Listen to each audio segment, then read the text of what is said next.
तच्छम्योरावृणीमहे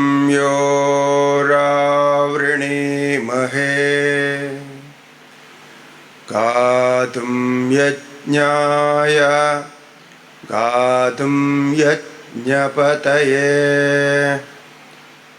देवी स्वस्तिरस्तु नः स्वस्तिर्मानुषेभ्यः ऊर्ध्वं जिगातु भेषजम् शं नो अस्तु दिपते शं चतुष्पते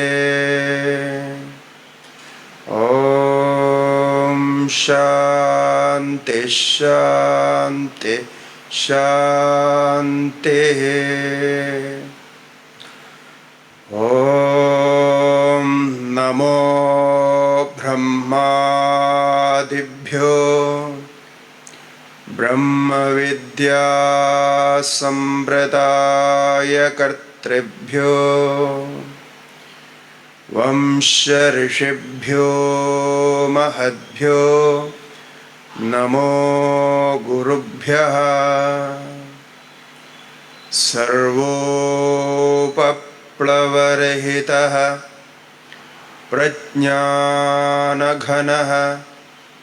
प्रत्यगर्थो ब्रह्मैवाहमस्मि ब्रह्मैवाहमस्मि।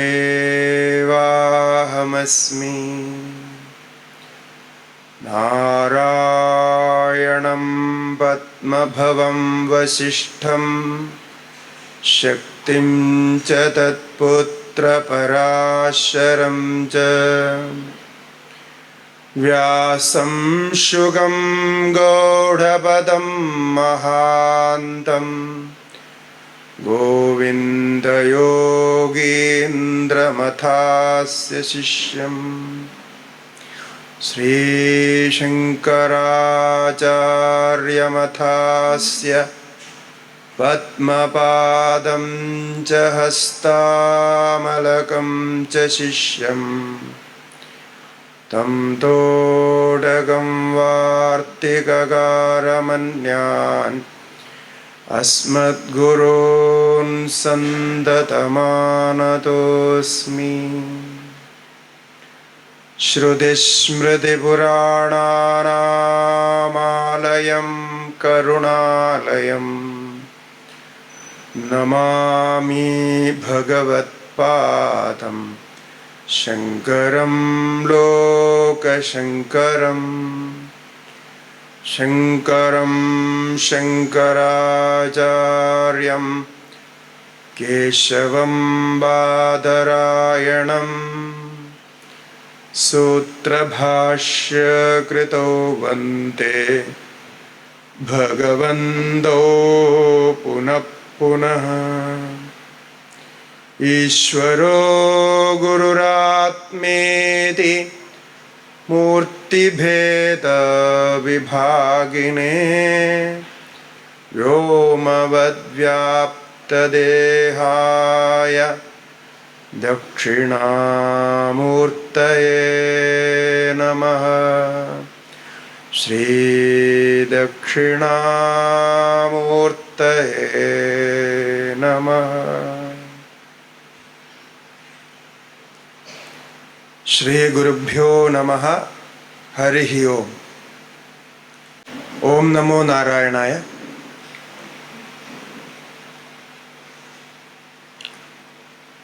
സനാതന ധർമ്മത്തിൻ്റെ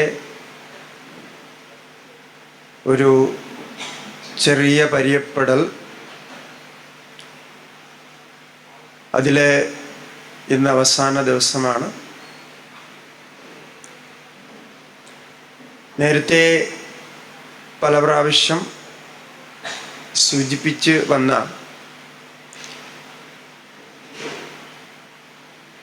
പുരുഷാർത്ഥ ചതുഷ്ടയത്തില്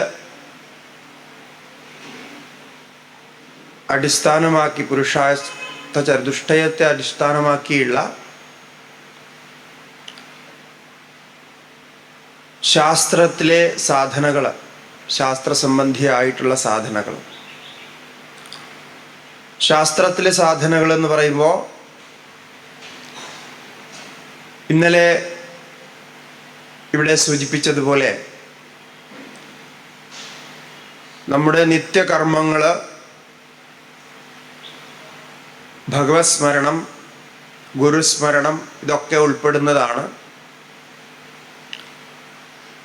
ഇതെല്ലാം ആത്യന്തികമായി മോക്ഷപുരുഷാർത്ഥത്തെ പ്രാപിക്കാൻ ഉതകുന്ന രീതിയിൽ ആചരിക്കണമെന്ന് മാത്രം. ഈ സാധന പരിചയപ്പെടുത്തുന്ന ക്രമത്തിൽ ഇന്നലെ ഏകേശ്വരവാദത്തെക്കുറിച്ചും അതുപോലെ അനേകം ദേവീദേവതകൾ ഒക്കെ ഉള്ളത് എങ്ങനെയാണ് എന്നതിൻ്റെ ഒരു ക്രമം പരിചയപ്പെടുത്തി.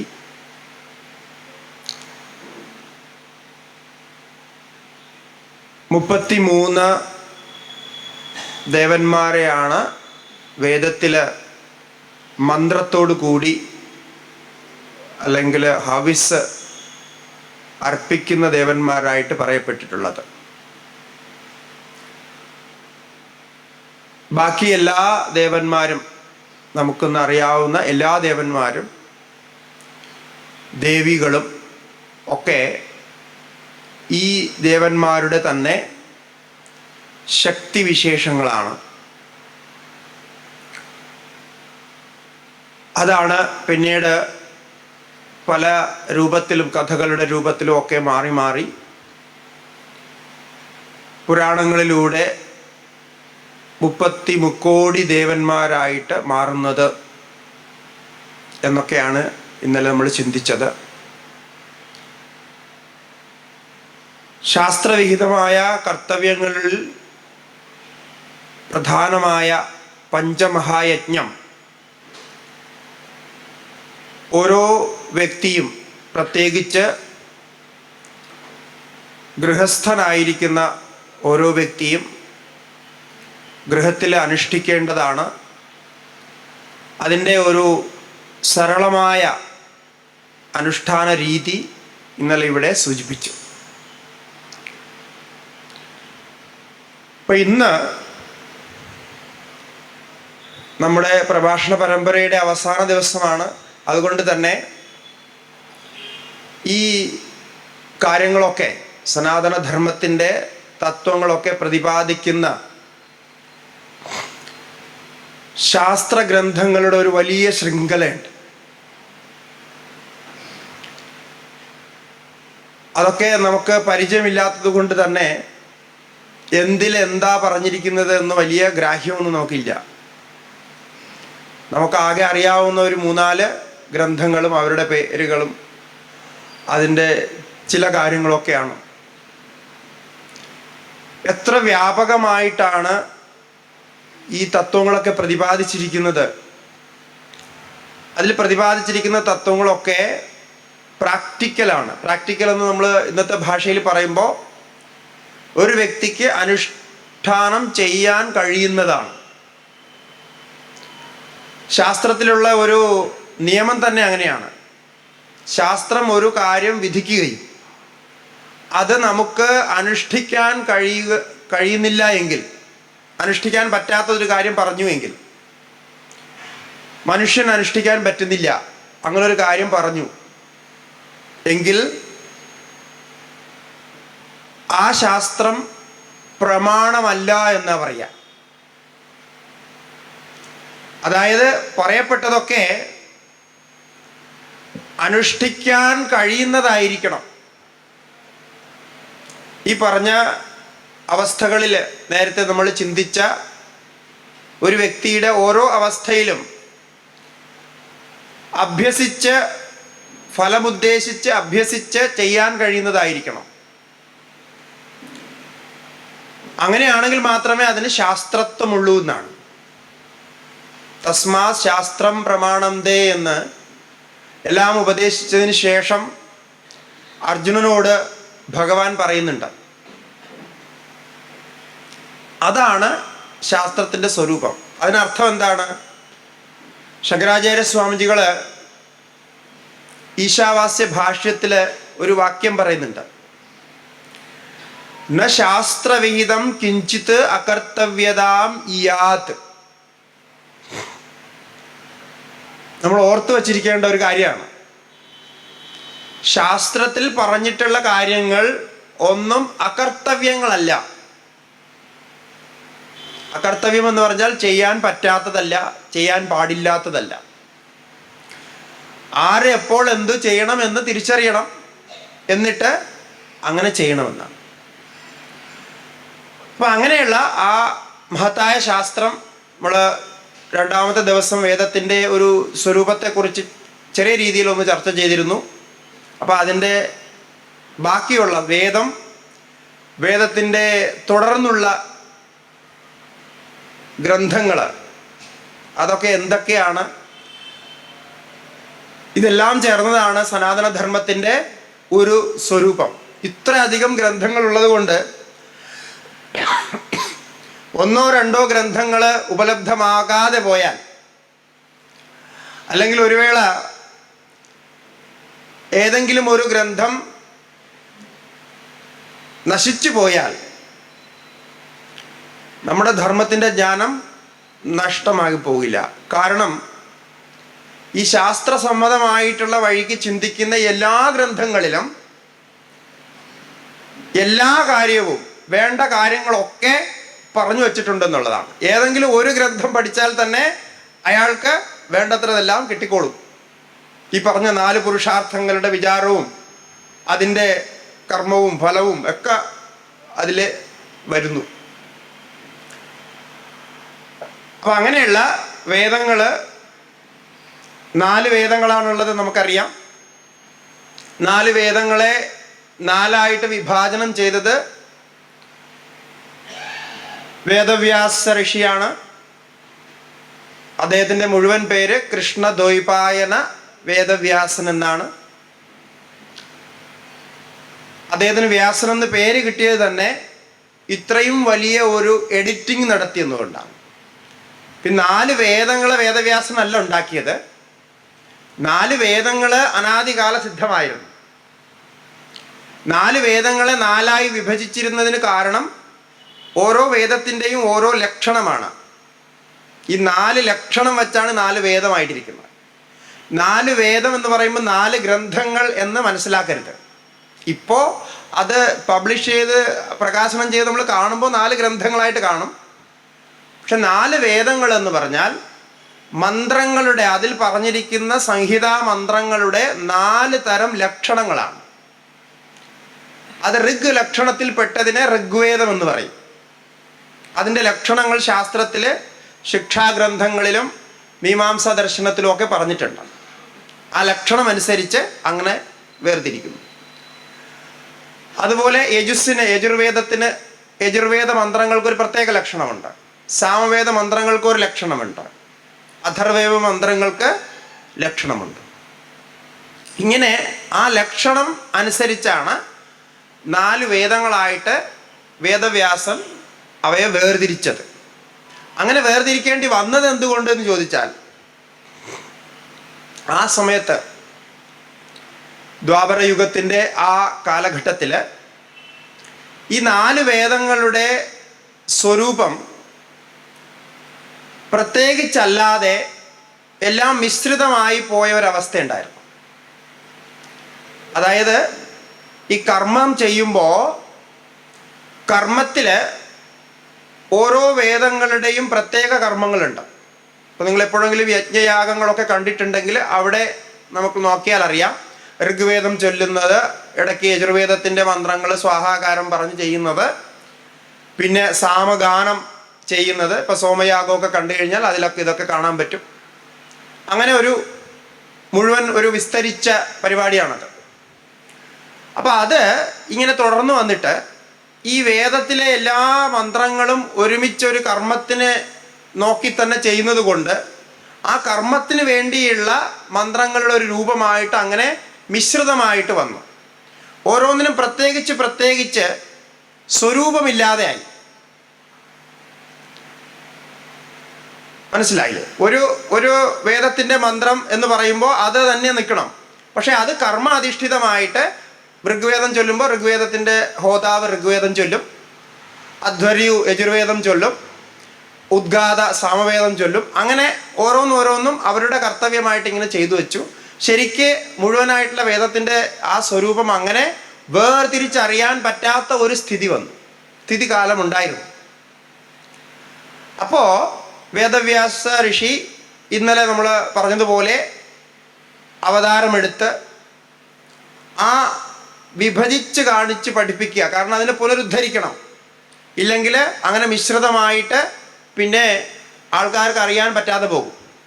അപ്പോൾ ഓരോ ശാഖയിലും ചൊല്ലുന്നവർ അതേപോലെ ചൊല്ലി അങ്ങനെ ഒരുമിച്ച് പോയി എന്നാണ്. അപ്പോൾ അതിനെ ഓരോന്നിൻ്റെയും ലക്ഷണം നോക്കി വിഭജിച്ചു അദ്ദേഹത്തിൻ്റെ 4 ശിഷ്യന്മാർക്ക് 4 വേദസംഹിതകൾ പഠിപ്പിച്ചു കൊടുത്തു എന്നാണ് കഥ. അതാണ് വേദവ്യാസൻ ചെയ്തത്. പിന്നെ ആ പരമ്പര അങ്ങനെ തന്നെ തുടർന്നു. ആ കാലം തൊട്ട് ഇത്രയും കാലം വരെ, ആയിരക്കണക്കിന് വർഷം മുമ്പ്, 5000-ത്തിലധികം വർഷം മുമ്പ് അങ്ങനെ ചെയ്തത്, അങ്ങനെ തുടർന്നു വന്നതാണ്. ഇപ്പോഴും നമുക്ക് ഈ വേദത്തിൻ്റെ സ്വരൂപം പ്രത്യേകം അറിയാൻ കഴിയുന്നത്. ഓരോ കാലഘട്ടത്തിലും സമൂഹത്തിൻ്റെ മാറ്റവും ആൾക്കാരുടെ മാറ്റവും ഒക്കെ കൊണ്ട് ഇത്തരം സ്ഥിതിഗതികൾ ഉണ്ടാകാറുണ്ട്. ഇപ്പോഴും അങ്ങനെ ഉണ്ടാകുന്നുണ്ട്. ഇപ്പോഴും നമ്മൾ നോക്കിയാൽ ഓരോ സ്ഥലത്തെ ആചാരങ്ങൾ നോക്കിയാൽ, നോർത്തിൽ സൗത്തിലൊക്കെ ആചാരങ്ങൾ നോക്കിയാൽ ഇതേപോലെ വേദമന്ത്രങ്ങളും അതോടൊപ്പം സ്മാർത്ത മന്ത്രങ്ങളും പുരാണങ്ങളിലെ മന്ത്രങ്ങളും അല്ലെങ്കിൽ തന്ത്രശാസ്ത്രങ്ങളിലെ ആഗമമന്ത്രങ്ങളും ഒക്കെ മിശ്രിതമായിട്ടാണ് ഇപ്പോൾ കർമ്മങ്ങൾ നടക്കുന്നത്. അപ്പോൾ അങ്ങനെ ഒരു സ്ഥിതി പണ്ടും ഉണ്ടായിരുന്നു, ഇപ്പോഴും അതങ്ങനെ ഉണ്ട്. അപ്പോൾ പൂർണ്ണ വൈദികമായിട്ട് ചെയ്യുന്ന കർമ്മങ്ങൾ വളരെ തുലവും കുറവായിരിക്കുന്നൊരവസ്ഥയുണ്ട്. അപ്പോൾ അത് വേദങ്ങളുടെ സംഹിതാഭാഗമെന്നും അതുപോലെ ബ്രാഹ്മണ ഭാഗമെന്നും ആരണ്യഭാഗമെന്നും ഉപനിഷത് ഭാഗമെന്നും 4 വിഭാഗമുണ്ട്.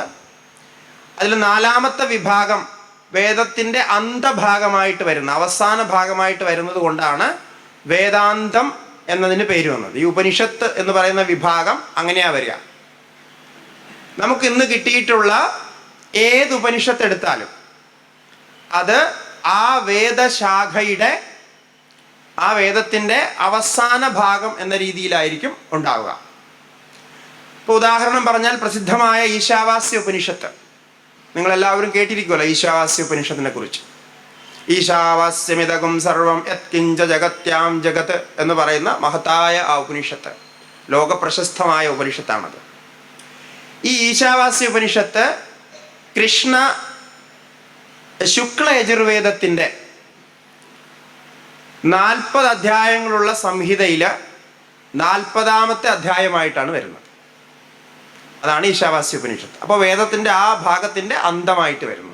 ഇതുപോലെ ബൃഹദാരണ്യക ഉപനിഷത്ത് 100 അധ്യായങ്ങളുള്ള ശതപഥ ബ്രാഹ്മണം എന്ന ശുക്ല യജുർവേദത്തിൻ്റെ തന്നെ വലിയൊരു ബ്രാഹ്മണ ഗ്രന്ഥമുണ്ട്. അത് വളരെ മഹത്തായ ഗ്രന്ഥമാണ്. കാരണം ആ ഗ്രന്ഥത്തിലാണ് വേദത്തെയും ശാസ്ത്രത്തെയും സംബന്ധിച്ച് ഒരുപാട് കാര്യങ്ങൾ പറഞ്ഞിരിക്കുന്നത്. അതിൻ്റെ കണക്കുകൾ, വേദമന്ത്രങ്ങളുടെ എണ്ണം, വാക്കുകളുടെ എണ്ണം ഒക്കെ വ്യക്തമായിട്ട് പറഞ്ഞിരിക്കുന്ന ഒരു ഗ്രന്ഥമാണ്. ഒരുപാട് സയൻറ്റിഫിക് ആയിട്ടുള്ള കാര്യങ്ങളും ഈ ശതപഥ ബ്രാഹ്മണത്തിലുണ്ട്. വളരെ വലിയ ഒരു ബ്രാഹ്മണ ഗ്രന്ഥമാണ്. നമുക്ക് പൂർണ്ണമായിട്ടും അതിപ്പോൾ ഉപലബ്ധവുമാണ്. കാരണം പല ഗ്രന്ഥങ്ങളും ഇപ്പോൾ ഉപലബ്ധമല്ല. പക്ഷേ ശതപഥ ബ്രാഹ്മണമൊക്കെ പൂർണ്ണമായിട്ടും ഉപലബ്ധമാണ്, അത് പ്രകാശിതമാണ്. അങ്ങനെയുള്ള ശതപഥ ബ്രാഹ്മണത്തിൻ്റെ അവസാനത്തെ 6 അധ്യായങ്ങളാണ്, ഈ 100 അധ്യായങ്ങളിൽ അവസാനത്തെ 6 അധ്യായങ്ങളാണ് ഇപ്പോൾ നമുക്ക് ബൃഹദാരണ്യക ഉപനിഷത്തായിട്ട് കിട്ടുന്നത്. ഈ 6 അധ്യായങ്ങൾക്കാണ് ശങ്കരാചാര്യ സ്വാമിജികൾ ഭാഷ്യം എഴുതിയിട്ടുള്ളത്. അപ്പോൾ ഇതിലൊക്കെ വർണ്ണിക്കുന്നത് എന്താണ്? ഈ 4 പുരുഷാർത്ഥങ്ങളാണ്. എല്ലാം നമുക്ക് ആവശ്യമുള്ള കാര്യങ്ങളാണ്. പക്ഷെ അത് എപ്പോൾ പഠിക്കണം, എങ്ങനെ പഠിക്കണം എന്നുള്ളത് അറിഞ്ഞിരിക്കണമെന്നർത്ഥം. വേദങ്ങൾ കഴിഞ്ഞാൽ വേദങ്ങളുടെ ശാഖകളുണ്ട്. ഈ വേദശാഖകളെന്ന് പറയും. ഇപ്പോൾ ചിലരെങ്കിലുമൊക്കെ കേട്ടിരിക്കും, വേദങ്ങൾക്ക് അനേകം ശാഖകളുണ്ട്.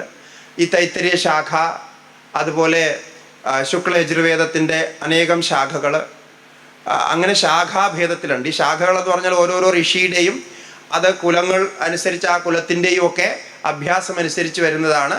അങ്ങനെയുള്ള 1180 ശാഖകൾ വേദത്തിനുണ്ടായിരുന്നു.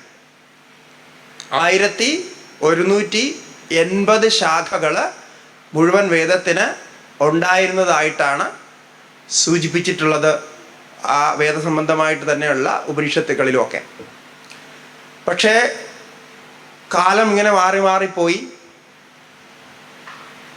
ആ ഉണ്ടായ മാറ്റങ്ങളുടെ ഭാഗമായിട്ട് ഇപ്പോൾ കേവലം ഈ 1180 ശാഖകൾ ഉണ്ടായിരുന്നതിൽ 9 ശാഖകളാണ് ഇപ്പോൾ നിലവിലുള്ളത്. അതായത് ഈ ഓരോ ശാഖയുടെയും വേദപാഠം ചെയ്യുമ്പോൾ അതിന് ചെയ്യേണ്ട ഒരു രീതിയുണ്ട്, ചെറിയ വ്യത്യാസമുണ്ട്. അതങ്ങനെയാണ് ഈ ശാഖാഭേദം വരുന്നത്. സ്വരവ്യത്യാസം ഉണ്ടാവും, സ്വരവും കർമ്മവും ഒക്കെ അതിന് വരുന്ന വ്യത്യാസം ഉണ്ടാവും. ശിക്ഷാശാസ്ത്രങ്ങൾ ഇതിൻ്റെ ഓരോന്നും വേറെ ആയിരിക്കും. അപ്പോൾ അങ്ങനെയുള്ളതിൽ ബാക്കിയൊക്കെ നഷ്ടമായി എന്ന് പറഞ്ഞാൽ വേദം നഷ്ടമാകുന്നില്ല, പക്ഷെ അത് ചൊല്ലുന്ന ആൾക്കാരിപ്പോൾ ഇല്ല. ചൊല്ലുന്നവരും കർമ്മം ചെയ്യുന്നവരും ഇപ്പോൾ ഇല്ലാണ്ടായി, അങ്ങനെ പഠിക്കാണ്ടായി. അപ്പോൾ ശേഷിച്ചിട്ടുള്ളത് മൊത്തം ഇപ്പോൾ ഭാരതത്തിലെ 9 ശാഖകളുടെ ശേഷിച്ചിട്ടുണ്ട്. 2 ശാഖകളുടെ കൂടെ ആൾക്കാർ 1-2 പേര് ജീവിച്ചിരിപ്പുണ്ട്. അവരൊക്കെ പഠിക്കാനും പഠിപ്പിക്കാനും തന്നെ ആൾക്കാരില്ലാത്ത ഒരു സ്ഥിതിയുണ്ട്. കാരണം ഇത് പഠിച്ച് ചെയ്യേണ്ടവരൊക്കെ ഇപ്പോൾ വേറെ തൊഴിൽ ചെയ്യുന്നത് കാരണം ഇതിനൊന്നും ആരും മെനക്കെടുന്നില്ല എന്നാണ്. വേറെ ഒരുപാട് കാര്യങ്ങളാണല്ലോ ഇപ്പോൾ ചെയ്യുന്നത്. അപ്പോൾ അങ്ങനെയുള്ള വേദം കഴിഞ്ഞാൽ വേദത്തിൻ്റെ ഉപാംഗങ്ങൾ, നമ്മളൊരു സംക്ഷിപ്ത പരിചയമാണ് നടത്തുന്നത്. വേദത്തിൻ്റെ ഉപാംഗങ്ങൾ അല്ലെങ്കിൽ ഉപാംഗങ്ങൾ എന്ന് പറയുമ്പോൾ വേദാംഗങ്ങൾ എന്നാണ് പറയപ്പെടുക. വേദാംഗങ്ങൾ, വേദാംഗങ്ങൾ 6 വേദാംഗങ്ങളാണുള്ളത്. ശിക്ഷ, കൽപ്പോ, വ്യാകരണം, ഛന്ദ, ജ്യോതിഷം, നിരുക്തം എന്നിങ്ങനെ. ഇത് വേദാംഗങ്ങളാണ്. വേദാംഗങ്ങളെന്ന് പറഞ്ഞാൽ ഈ വേദാംഗങ്ങളെല്ലാം പഠിച്ചതിന് ശേഷമേ വേദത്തിൽ പറഞ്ഞിരിക്കുന്ന കാര്യങ്ങൾ മനസ്സിലാക്കാൻ കഴിയൂ എന്നുള്ളതാണ് ഇവിടുത്തെ ഒരു പ്രശ്നം. അപ്പോൾ അതിൻ്റെ ഒരു ക്വാളിഫിക്കേഷനാണ്, അംഗങ്ങളാണ്. അംഗങ്ങളെന്ന് പറഞ്ഞാൽ ആദ്യം ഇതെല്ലാം പഠിക്കണം, ഇതിലൂടെയാണ് അതിൽ പ്രവേശിക്കേണ്ടത്. എന്നാൽ മാത്രമേ വേദത്തിൻ്റെ ശരിയായ അർത്ഥം, അതിൽ പറഞ്ഞിരിക്കുന്ന സംസ്കൃത ശ്ലോകങ്ങളുടെ അർത്ഥം മനസ്സിലാകൂ. അപ്പോൾ ഈ അംഗങ്ങൾ പഠിച്ചു ചെയ്യുന്ന രീതി ഒരു ലൗകികമായ രീതിയാണ്.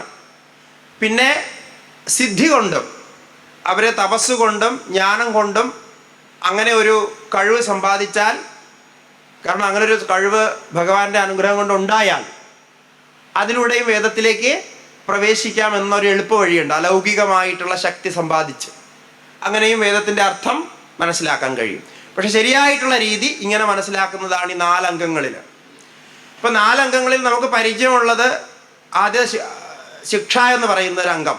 ശിക്ഷ എന്ന് പറഞ്ഞാൽ വേദത്തിലെ മന്ത്രങ്ങളുടെ സ്വരം എന്ന് പറയില്ലേ?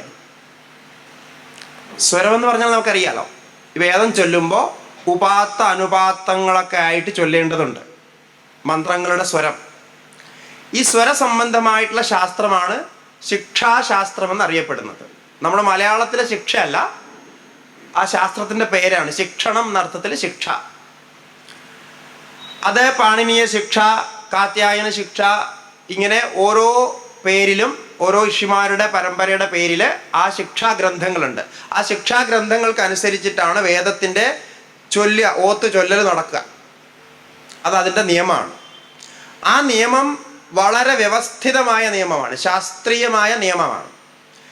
അതിനെ ഭംഗം ചെയ്യാൻ പറ്റില്ല. അങ്ങനെ ഭംഗം ചെയ്ത് എവിടെന്നെങ്കിലുമൊക്കെ കേട്ട് പഠിച്ചാൽ അത് വേദമാവില്ല. ഇപ്പം നമ്മൾ പുസ്തകം വായിച്ച് പഠിക്കുന്നുണ്ട്. പുസ്തകം വായിച്ച് പഠിക്കുന്നത് വേദത്തിൻ്റെ രീതിയിൽ പറഞ്ഞാൽ അത് വേദമല്ല. നമുക്ക് പുസ്തകം വായിച്ചിട്ട് വേദത്തിൽ പറഞ്ഞിരിക്കുന്നത് എന്താണെന്നൊക്കെ കുറച്ച് മനസ്സിലാക്കാം. പക്ഷെ അതിനെ വേദം എന്ന് പറയില്ല.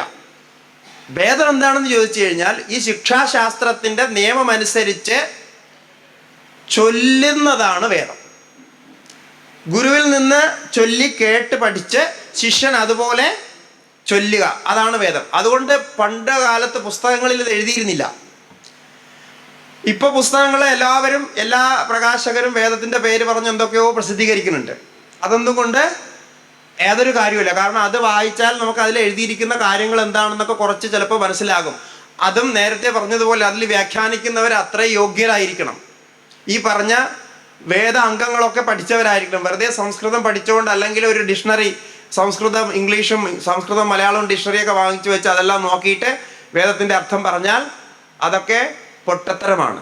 അതുകൊണ്ടൊന്നും ആവില്ല. അങ്ങനെ അർത്ഥം പറയുന്നത് വൈദികരായിട്ടുള്ള, അത് അറിവുള്ളവരാരും അംഗീകരിക്കില്ല. കാരണം എന്താണ്? അങ്ങനെ ലൗകിക രീതിയിൽ ചിന്തിച്ച് അതിനർത്ഥം പറയുക അസംഭവമാണ്. അതിൽ പറഞ്ഞിരിക്കുന്ന കാര്യങ്ങളുടെ ആ വ്യവസ്ഥ അറിയണം. അപ്പോൾ ശിക്ഷാഗ്രന്ഥമനുസരിച്ച്, നിയമമനുസരിച്ച്, സ്വരമനുസരിച്ച് വേദം ചൊല്ലി പഠിക്കണം. ആ മന്ത്രം ചൊല്ലി പഠിക്കണം. ഇപ്പോൾ ഗായത്രി മന്ത്രത്തെക്കുറിച്ച്, ഗായത്രി മന്ത്രം എല്ലാവരും ചൊല്ലണം. ഗായത്രി മന്ത്രം വളരെ വലിയ ഫലമുള്ളതാണ്, മഹാമന്ത്രമാണ്, വേദത്തിൻ്റെ സാരമാണ്. അങ്ങനെയൊക്കെ കേൾക്കാറുണ്ടല്ലോ. എല്ലാവരും ഗായത്രി മന്ത്രം ചൊല്ലാറുണ്ട്. അപ്പം നമ്മളെ ഗുരുക്കന്മാരുടെ അടുത്ത് ചോദിക്കുമ്പോൾ അവർ പറയാറുള്ളത്, ഗായത്രി മന്ത്രം എല്ലാവരും ചൊല്ലുന്നു ശരിയാണ്, പക്ഷെ അത് ഗായത്രി മന്ത്രമല്ല. ഗായത്രി മന്ത്രത്തിൻ്റെ സങ്കേതമാണ്, അതുപോലെയാണ് അവർ ചൊല്ലുന്നത് എന്ന് വിചാരിക്കുന്നു. എന്ന് പറഞ്ഞാൽ ഗായത്രി മന്ത്രമായിട്ട് അതിൻ്റെ ഫലം തരണമെങ്കിൽ അതിൻ്റെ സ്വരമനുസരിച്ച്, നിയമമനുസരിച്ച് ഗുരുവിൽ നിന്ന് കേട്ട് പഠിച്ച് ചൊല്ലണം. എന്നാൽ മാത്രമേ പറ്റുള്ളൂ. അങ്ങനെ പറയുമ്പോൾ പലർക്കും വിഷമം തോന്നും. ഇപ്പം നിങ്ങൾക്ക് കേൾക്കുന്നവർക്കൊക്കെ പലർക്കും വിഷമം തോന്നും.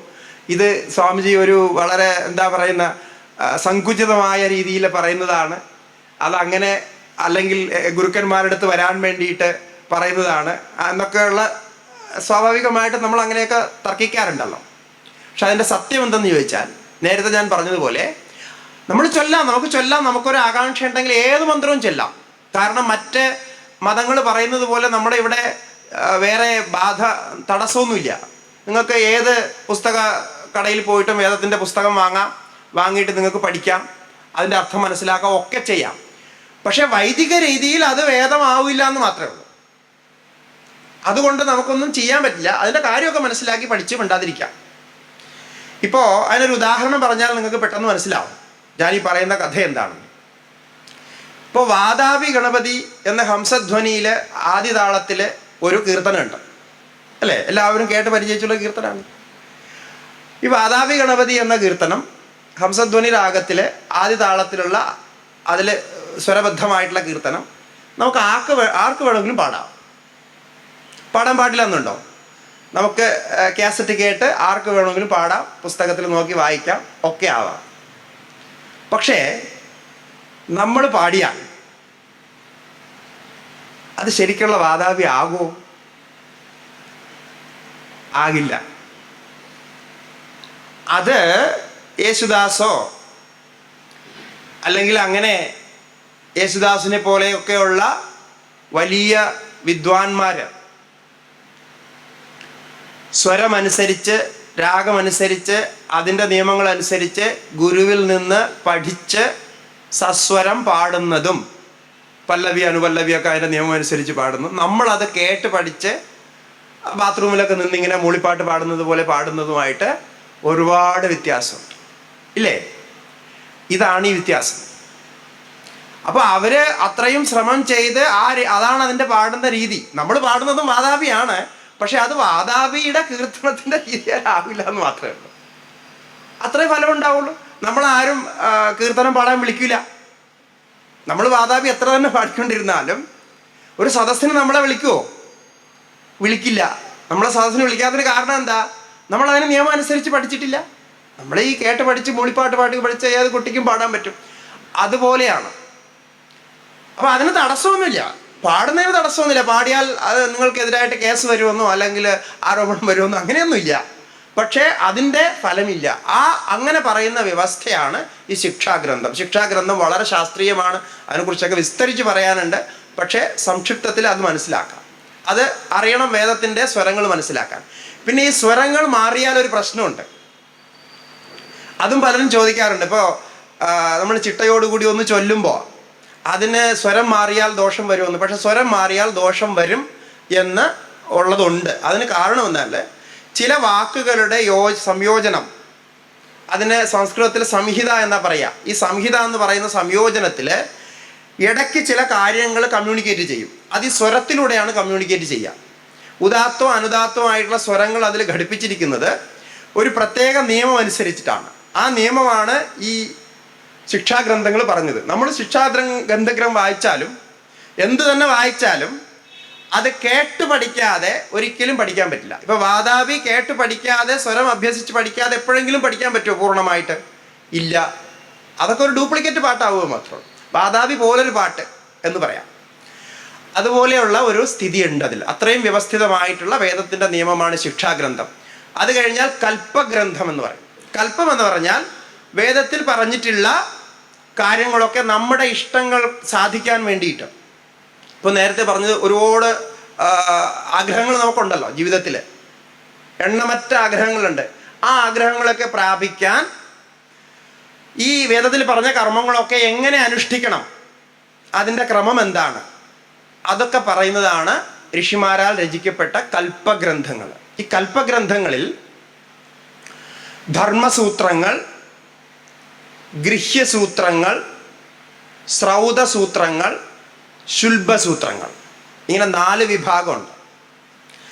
ധർമ്മസൂത്രങ്ങൾ എന്ന് പറഞ്ഞാൽ അനേകം ധർമ്മസൂത്രങ്ങളുണ്ട്. ഈ ധർമ്മസൂത്രങ്ങളിൽ നമ്മുടെ നേരത്തെ നമ്മൾ സംസാരിച്ച ഒരു വ്യക്തിയുടെ രീതിയിൽ ആശ്രമധർമ്മങ്ങളെക്കുറിച്ചും ഒരു സമൂഹത്തിൻ്റെ ധർമ്മങ്ങളെക്കുറിച്ചും, അതിന് വർണ്ണവ്യവസ്ഥ എന്ന് പറയുന്ന സമൂഹത്തിൻ്റെ ധർമ്മങ്ങളെക്കുറിച്ചും, ഇതൊക്കെ എങ്ങനെ അനുഷ്ഠിക്കണം, വ്യക്തിയുടെ രീതിയിൽ ആശ്രമധർമ്മങ്ങൾ, സമൂഹത്തിൻ്റെ രീതിയിലുള്ള വർണ്ണധർമ്മങ്ങൾ, ഇതൊക്കെ എങ്ങനെ അനുഷ്ഠിക്കണമെന്ന് പ്രതിപാദിക്കുന്നതാണ് ധർമ്മസൂത്രങ്ങൾ.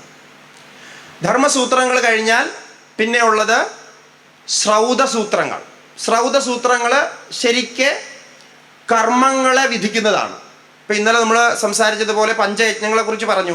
ഈ പഞ്ചയജ്ഞങ്ങൾ ഗൃഹസ്ഥർ എങ്ങനെയാണ് അനുഷ്ഠിക്കേണ്ടത്? അപ്പോൾ ശ്രുതി സംബന്ധമായിട്ടുള്ള വേദത്തിൽ പറഞ്ഞ മന്ത്രങ്ങളും പ്രയോഗങ്ങളും ഒക്കെ അതിൽ വലിയ വലിയ കർമ്മങ്ങൾ, ഇപ്പോൾ രാജസൂയ കർമ്മം, അങ്ങനെയുള്ള വലിയ വലിയ കർമ്മങ്ങളൊക്കെ അതിൽ വിധിക്കുന്നതുണ്ട്. അതാണ് ശ്രൗതസൂത്രങ്ങൾ. പിന്നെ വരുന്നത് ഗൃഹ്യസൂത്രങ്ങൾ. ഗൃഹ്യം എന്ന് പറഞ്ഞാൽ ഗൃഹത്തിൽ അനുഷ്ഠിക്കേണ്ടതെന്നർത്ഥം. ഗൃഹ്യസൂത്രങ്ങൾ മുഴുവനായിട്ടും ഗൃഹസ്ഥർക്കുള്ളതാണ്. ധർമ്മസൂത്രങ്ങളിൽ സന്യാസിമാരെക്കുറിച്ചും എല്ലാ ആശ്രമങ്ങളെക്കുറിച്ചും ചർച്ചയുണ്ട്. ബ്രഹ്മചര്യ നിയമങ്ങൾ, സന്യാസത്തിൻ്റെ നിയമങ്ങളൊക്കെ ചർച്ച ചെയ്യുന്നുണ്ട്.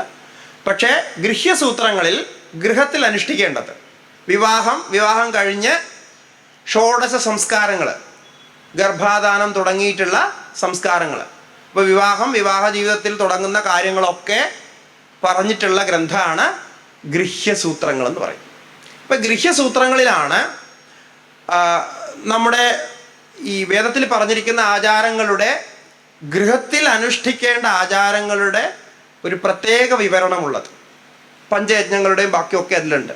അപ്പോൾ അതിൽ സ്ത്രീകളുടെ ധർമ്മം, പുരുഷന്മാരുടെ ധർമ്മം, പിന്നെ കുട്ടികളുണ്ടാകുമ്പോൾ അവരുടെ എങ്ങനെയാണ് പരിപാലിക്കേണ്ടത്, അതുപോലെ ഈ ഷോഡശ സംസ്കാരങ്ങൾ, ഒരാളുടെ ജീവിതത്തെ ഷോഡശ സംസ്കാരങ്ങൾ എങ്ങനെയാണ് അത് ഉപയുക്തമായിട്ട് വരുന്നതൊക്കെ വർണ്ണിച്ചിട്ടുണ്ട്. അത് പറയുമ്പോൾ ഒരു കാര്യം നമുക്ക് ഇവിടെ ഓർക്കേണ്ടത്, ഈ സ്ത്രീ പുരുഷ സമത്വത്തെക്കുറിച്ച് എപ്പോഴും ചർച്ച ചെയ്യുന്നൊരു വിഷയമാണ്. കാരണം ഇടയ്ക്കിടയ്ക്കൊക്കെ നമുക്ക് പത്രത്തിലും അല്ലെങ്കിൽ ഇപ്പോൾ മീഡിയയിലും ഒക്കെ ഇങ്ങനെ ചർച്ച വരും. ഇപ്പോൾ സ്ത്രീകൾക്ക് പ്രത്യേക സംരക്ഷണവും അല്ലെങ്കിൽ അവർക്ക് വേണ്ടിയിട്ട് റിസർവേഷനും ഒക്കെ പ്രഖ്യാപിക്കുന്ന ഈ കാലഘട്ടത്തിൽ ഇതെപ്പോഴും നമ്മൾ ചിന്തിക്കുന്നൊരു വിഷയമാണ്. സ്ത്രീകൾ പുരുഷന്മാർക്ക് എങ്ങനെയാണ് സമത്വത്തെക്കുറിച്ച് പറയുന്നത്.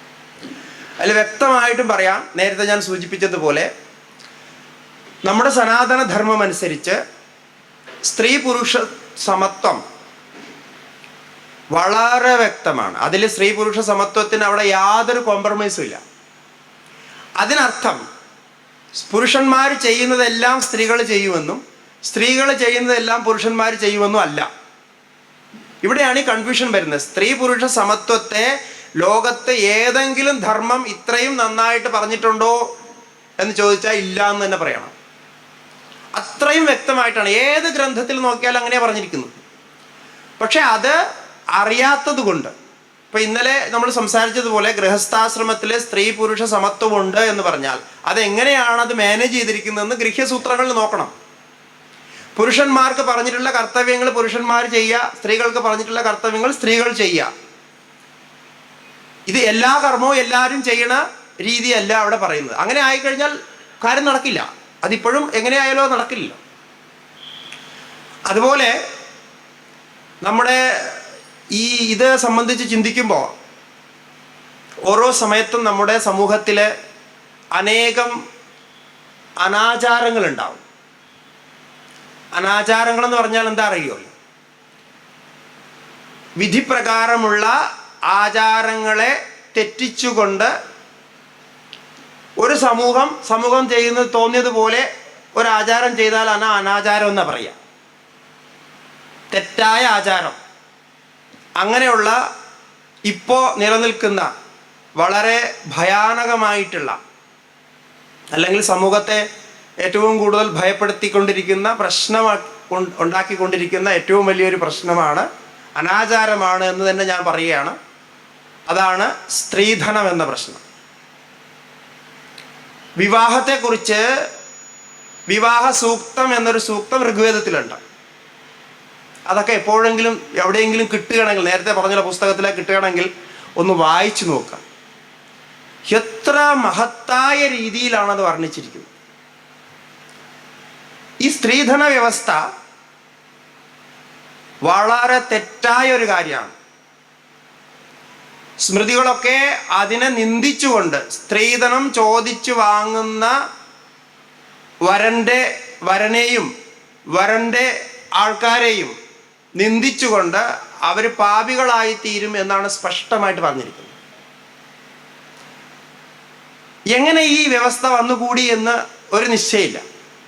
ഇന്ന് നമുക്കറിയാം, നമ്മൾ പലപ്പോഴും ഈ വാർത്തകളൊക്കെ അങ്ങനെ കേൾക്കാറില്ല. എന്നാലും കേൾക്കുമ്പോഴൊക്കെ മനസ്സ് വളരെയധികം നമുക്ക് വിഷമിക്കുന്നത്, എങ്ങനെ ഇത് വന്നുകൂടി? ഇതിനെതിരായിട്ട് ഇത്രയും ബോധവാന്മാരായിട്ട്, നമ്മൾ എഡ്യൂക്കേറ്റഡ് ആയിട്ട് ഇതിനെതിരായിട്ടൊന്നും ആരും ഒന്ന് ചിന്തിക്കുന്നതോ പറയുന്നതോ ഇല്ല. ഇപ്പൊ എന്താ ഒരു ബിസിനസ് മാറിയാൽ, വേറെ പണിയൊന്നും ഇല്ല, കുറച്ച് പൈസയൊക്കെ ആവശ്യമുണ്ടെങ്കിൽ, വിവാഹപ്രായമായ ഒരാളാണെങ്കിൽ എന്താ ചെയ്യുക?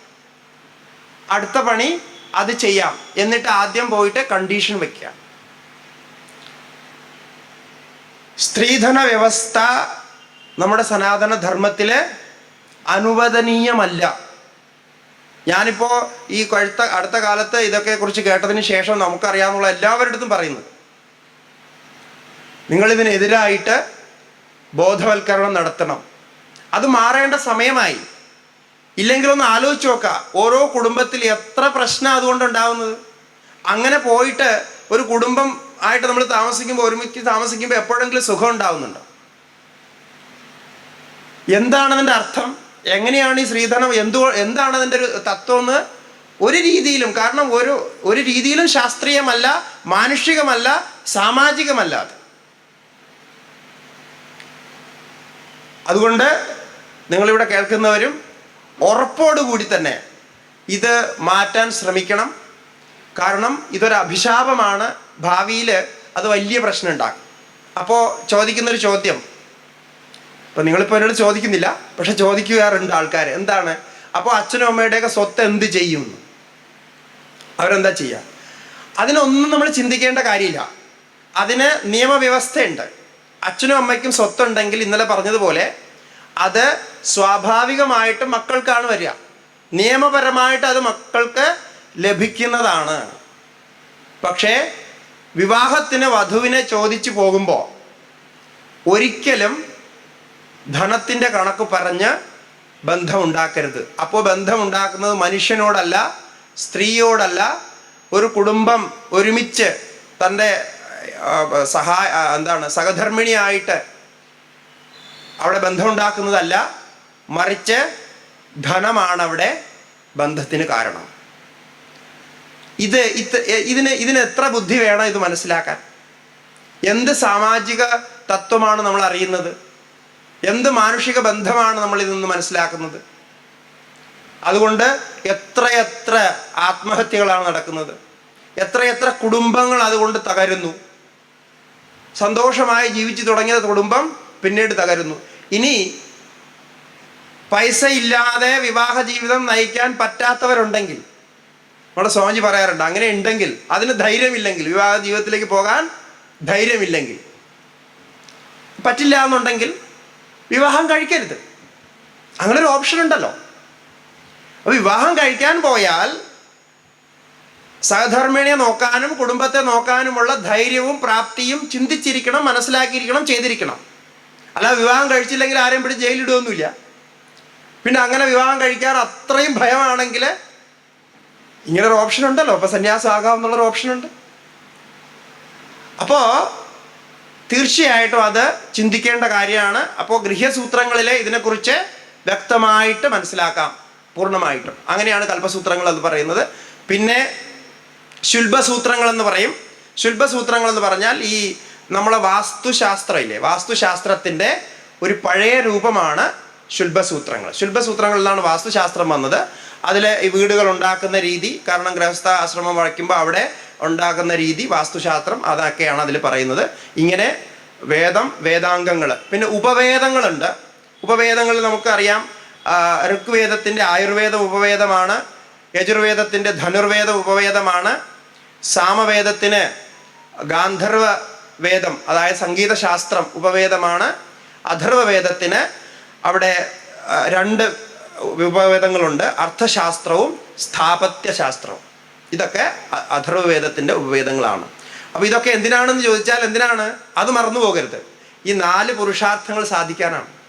കാരണം ഇതൊക്കെ വ്യവസ്ഥിതമായിരുന്നാലേ നമുക്ക് ധർമ്മവും അർത്ഥവും കാമവും മോക്ഷവും ഒക്കെ ഈ ജീവിതത്തിൽ തന്നെ പ്രാപിക്കാൻ പറ്റുകയുള്ളൂ. അതിനു വേണ്ടിയിട്ട് എങ്ങനെയൊക്കെ വ്യവസ്ഥിതമാക്കി. വേദവും ഉപവേദവും വേദാംഗങ്ങളും കഴിഞ്ഞാൽ, അപ്പോൾ വേദാംഗങ്ങളിൽ ഇനി ശിക്ഷ, കൽപ്പം, വ്യാകരണമുണ്ട്. വ്യാകരണം നമുക്കറിയാം, പാണിനിയുടെ ശിക്ഷ, കൽപ്പ, വ്യാകരണം. ഛന്ദസ് എന്ന് പറഞ്ഞാൽ ഛന്ദശാസ്ത്രം.